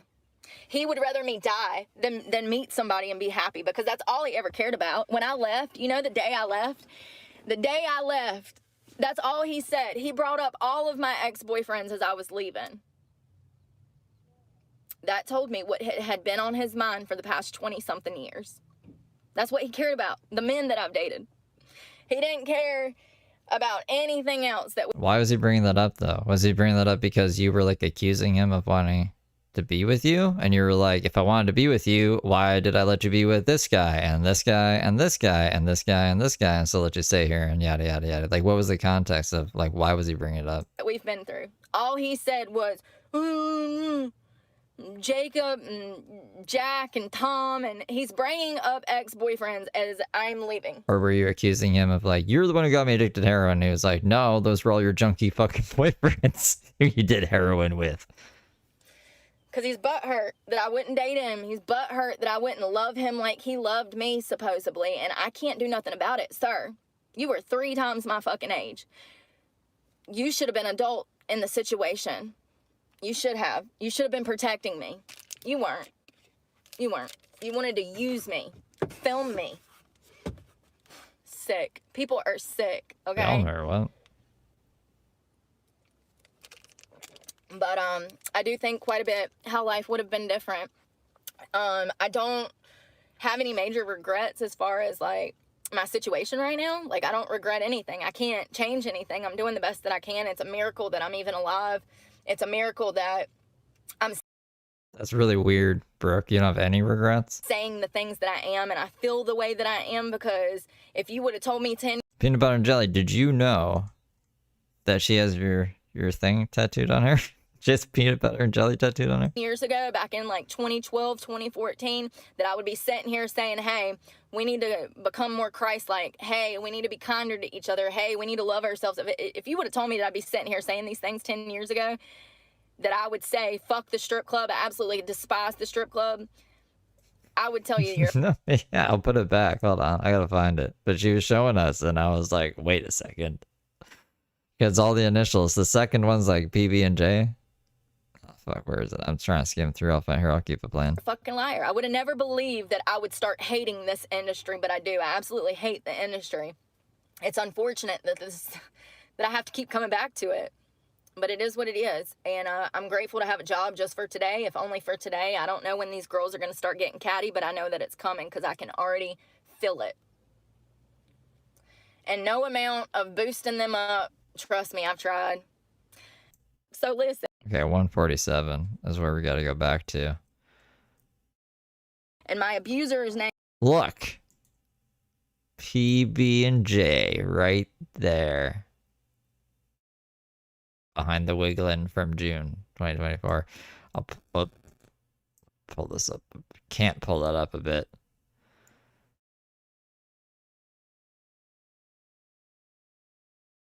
PB&J. Might be PBE. I don't know. It probably is, actually. I think there's a... Fuck, I can't remember the initials. But I thought it looked like peanut butter jelly. Where is 147? Ooh, right there. Accentuates their natural beauty, and I'll tell them. And I've always been the type of person that if I hear you say something negative about yourself, I'm going to say something positive to boost you back up, because we all need that, and we're not there for each other like we should be.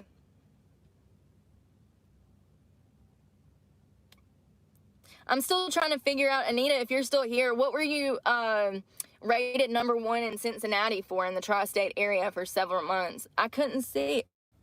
Is she talking about? No, not dancing. Oh, I know what you're talking about. You're talking about like a GFE. I know what you're talking about. I love you, Eric. Yeah, I know exactly what you're talking about.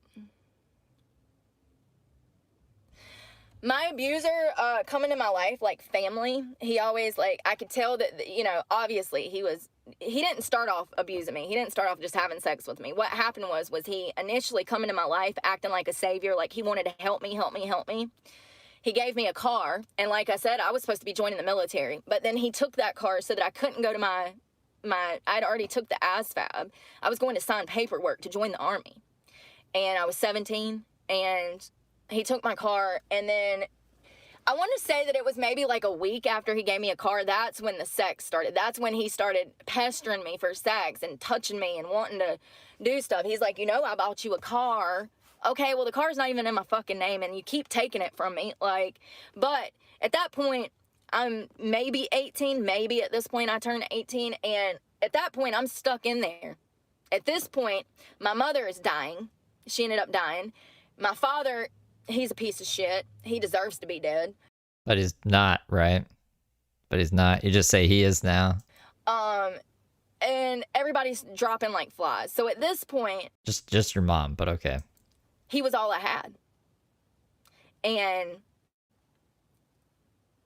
it's hard for adults to walk away from other adults that are funding, you know, them or giving them what they might need or paying their bills. It's hard for adults to walk away from that situation. Imagine and I grew up sheltered, very sheltered. I never spent the night at a friend's house. I never had a friend spend the night at my house growing up. I grew up very, very sheltered. I don't even think that I started maturing until I was probably 30, just to be honest. Like I don't even know like what I was doing in life. I was just kind of like just floating through life and no awareness, zero awareness, selfish, only concerned with materialistic things. And so I was a dumb kid that stayed because this man I could count on. And I looked at him like family, like I loved him. But I didn't realize that he was doing these things to use them as manipulation. #1, he never wanted me to settle down, have a happy life, get married, have kids, do anything like that.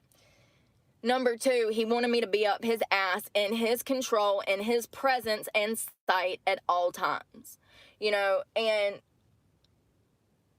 when I had a car, I could get out of there. I could just take off and go do whatever I wanted. And so I lived my life coming and going for many years from his property and home. There was several times where he took my car because I refused to have sex with him. And then one time in particular, he sued me and it's stuck in court for 30 grand.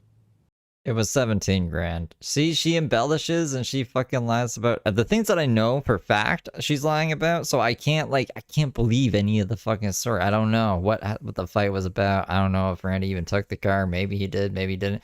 Maybe like she wasn't making the fucking payments like she said she was going to. Maybe it was supposed to be so she could find a job. Maybe she cried to Randy, was like, I'm addicted to heroin. Please help me get off drugs. I'll do anything. It's like, all right, well, I'll get you a car so you can look for work, but I need to I'm not just gonna drop a bunch of money, thousands of dollars on a car for you to fuck off with it. So I'm gonna need to check in. I don't know. We, like I said, we don't get Randy's side of the story. We all even get Brooke's side. And the things that I know for fact, like that it was 17 grand and not 30 grand.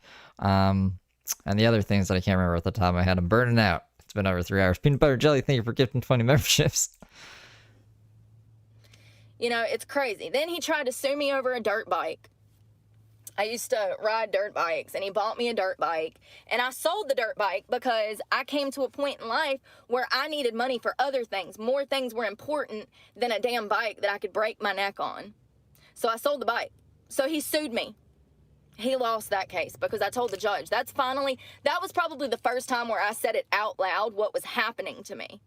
How he was using money to manipulate me and to being his sexual slave to do. I mean, it's crazy. It's crazy. It's crazy. I know. But also at the same time, I was SA'd when I was a child. So this is the expectation, okay, when it's all that you've known. So several times, my biological father first, She had the money to pay for the motorcycle though. Like, I don't even understand. She's not being truthful about something here, because I showed you guys the picture of her with all the cash. Or maybe I didn't. Did I show it in a Tony stream? She had a bunch of fucking cash, and then the post was like, what happened to it? And she's like, I spent it all on the dirt bike. He went to jail. Then some guy that my grandmother dated at church. Then my older brother. Then my stepdad. Then camp counselor. Then, like, I can literally keep fucking going. It's sad. So when I met this man, I had already been through 3, 4, 5 other predators. So in my mind, like I said, I didn't have any awareness of what was going on and why this man was here trying to do this for me. But it all revealed itself shortly. It didn't take long for me to find out that he owned an escort service, that he had been busted for prostitution before, that, you know, it took years to find these things. Okay, so this is the dirt bike thing. So it says right here, bye money. This is a lot of money. I'm getting a new bike. It's called 99-cent burger saving. Broke now, cuz.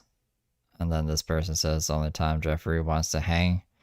I don't know who Jeffrey is. He gets one of her exes. You'll flash a little money. Then she's like, laugh my ass off. And she says, thank you. I hear I look like her every day. Oh gosh, I do. My dad's not cute. I don't know what she means by that. Anyways, she bought the dirt bike with this money. So if she sold it, it would have nothing to do with Randy at all.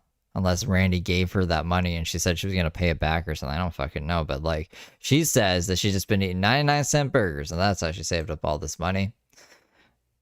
It's probably stripping though. Whatever.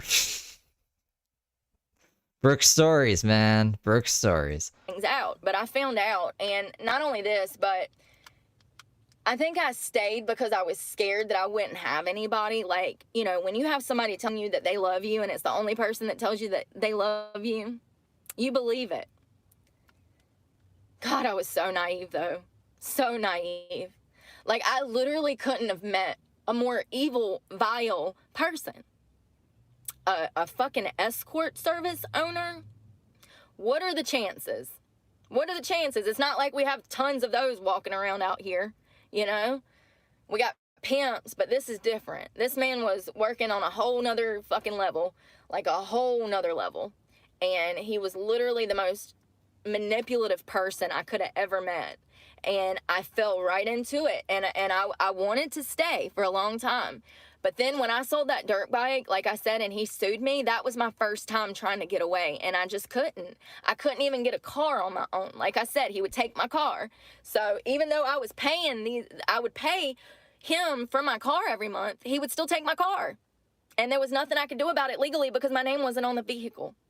You know, but you live and you learn. And so when I got the dirt bike, I don't know why she's bringing up the dirt bike. I think just to confuse the audience, because it's like the dirt bike has nothing to do. Randy wouldn't need money from the dirt bike. Got clean, I got me a fancy new truck and I put my fucking name on it for the first time in my life. And I'm glad I did, because if I wouldn't have, I would literally be walking down the street with my fucking property right now. And the motherfucker would love that, because that's what he wants to do. He wants to hurt me.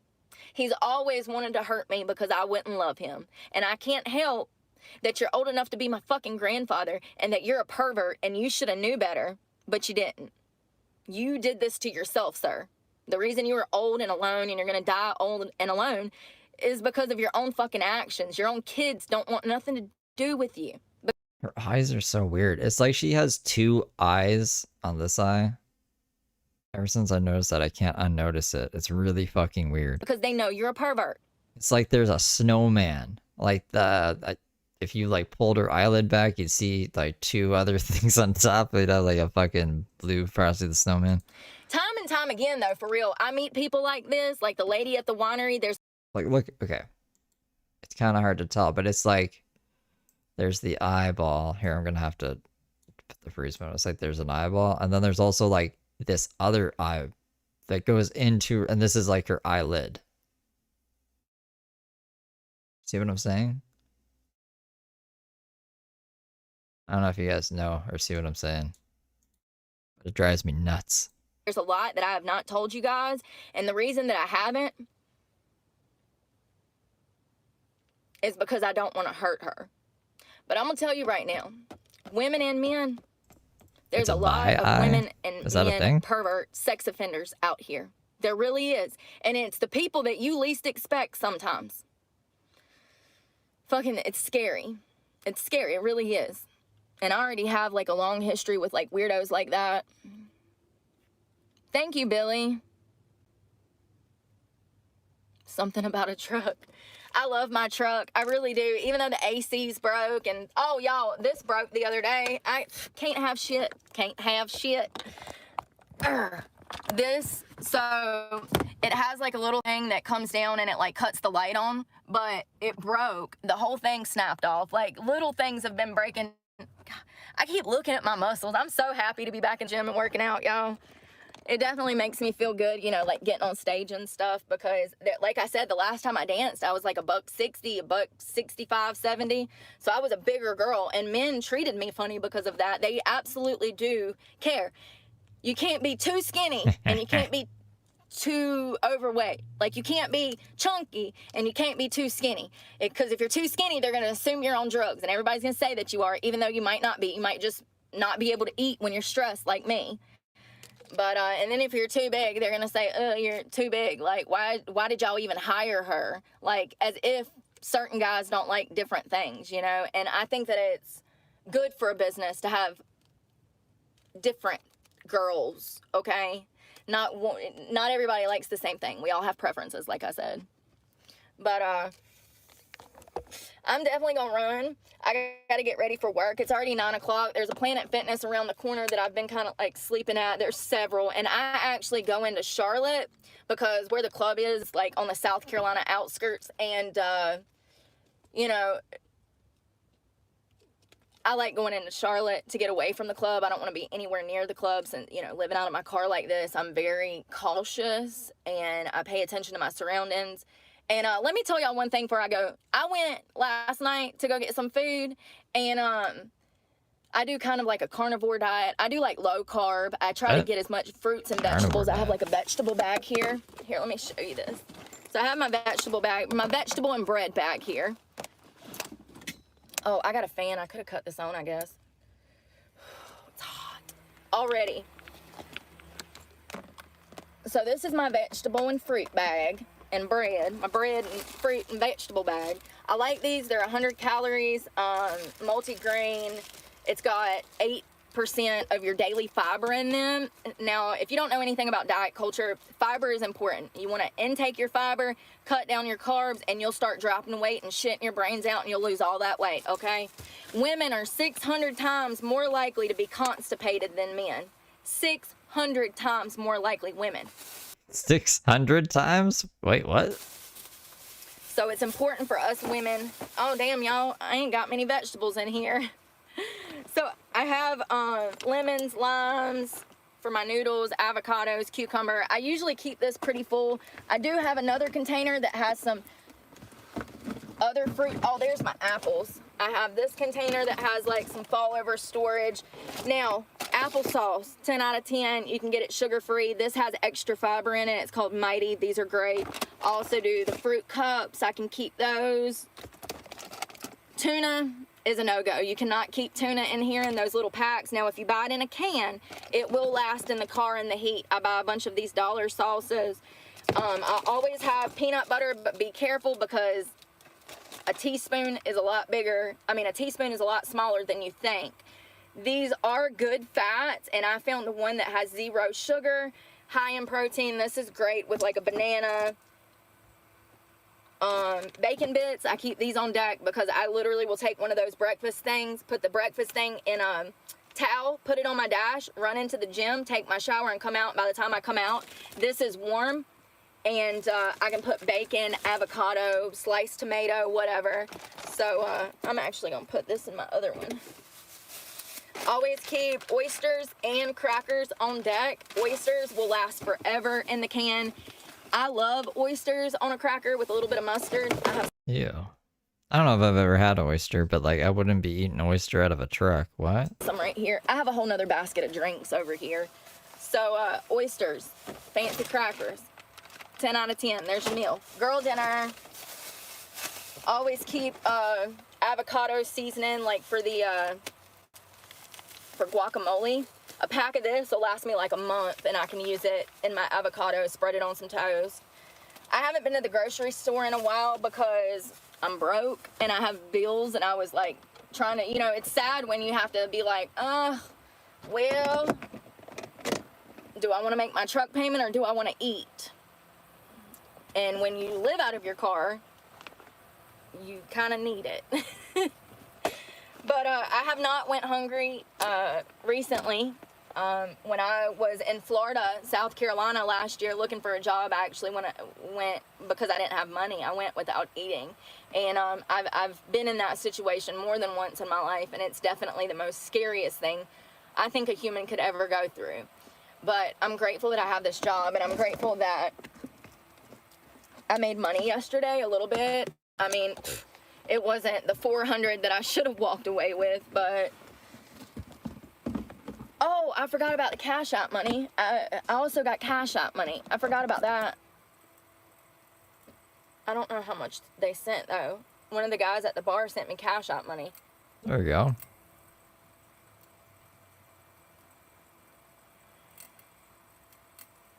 I don't want to say who it is, but yeah, I got $200 there. That was a tip. And the reason that he gave me that was because freaking... Look at Brooke being transparent with her earnings back in the day. They take so much. So I guess I made a little over $350 yesterday, but shit, by the time I fill my gas tank up, get me some vape pods, maybe go to the grocery store for $40 worth of stuff to get by, pay my insurance, I'll be broke again. And that's the name of the game. But I thank y'all for coming and joining me this morning. I hope everybody is doing well. It seems like people are in good spirits. Thank you, Eric. I'm gonna try to. I definitely gotta go wash my hair because I got hit with the rain last night and I'm disgusting. And it's already getting hot. I don't know what it's supposed to be today. Oh, it's supposed to be, I think, 90 today, 86. So it's gonna be quite hot. Another great thing about working day shift is that I can sleep at night. See, if I was working night shift, I would literally be expected to sleep during the day. There's no way I could do that. It's so hot, there's no way. And I don't have AC, so yeah. So we're working day shift at the fucking strip club. Yeah, I can see about the transparency when it last line. Brooke is terrible with her money, right? So even if you don't mind that Brooke has stabbed people and broke her kid's arm or whatever, you're a forgiving person. It just like realistically, you could help out 3 grateful people who are homeless, or 1 ungrateful Brooke who will block your ass and then probably make some shit up about you and try to put it all over social media. So like obviously it doesn't benefit her to be transparent with how much she makes and what she's spending it on. But day shift, the hottest part of the day, I'm in the club making money, so it works out perfect. By the time I made off last night at 7:30, freaking it was cooled off enough for me to be able to like get ready for bed, because that's a process. But yeah, I'm doing well, and I really am grateful for everybody that joined this live, and I appreciate everybody, and pray for me because God knows I need it, and I'm praying for y'all, and I hope that y'all have a lovely day. Be safe out there. Bye, y'all. Bye. All right, so that's all the Brooke I can take for today. She didn't really need to go live again. That's crazy. Brooke is slacking. She's being lazy. Lazy Patrick Swayze. Let's see if she did any other shorts. I think she did. Did this one? Show it.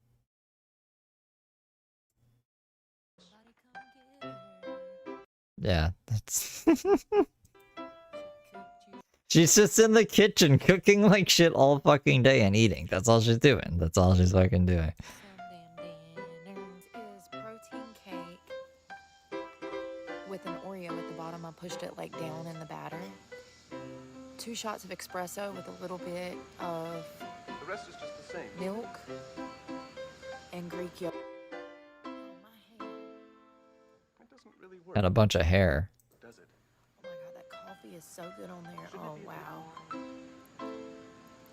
Or this. What have I created? This. This is like an Italian sub. There's ham, cheese, mayonnaise, Italian Better? dressing, What do you think? tomatoes, spinach, onion. I'm so excited. Ooh.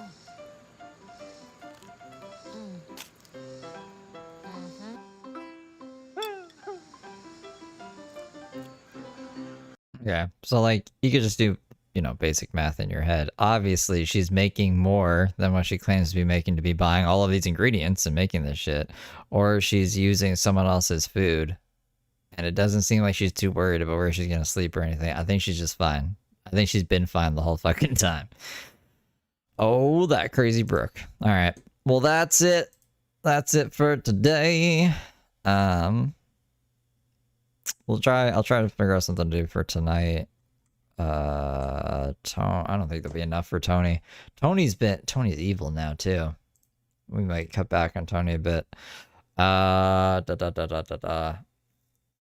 Maybe I'll do some members only stuff. I don't know. I have some ideas. Some stuff and some things. But I'll see you guys. If not tonight, then tomorrow. For whatever Brooke wants to throw her way. It's Saturday tomorrow. I'll try to get up early. See if we can snipe her. But this is the thing though. I'm actually glad I didn't snipe her today because like her stream was a whole bunch of news and nonsense and stupid shit, and then we only watched about, I want to say 10 minutes. 10 minutes of the live, if even that. So maybe we won't. Maybe we won't unless she's doing something crazy or she's outside. Or if I just miss you guys and I feel lonely. But yeah, I'll see you guys later. I hope you have a fantastic Friday. I hope you have a awesome weekend planned, or that your weekend's enjoyable. I'll see you around. Take care.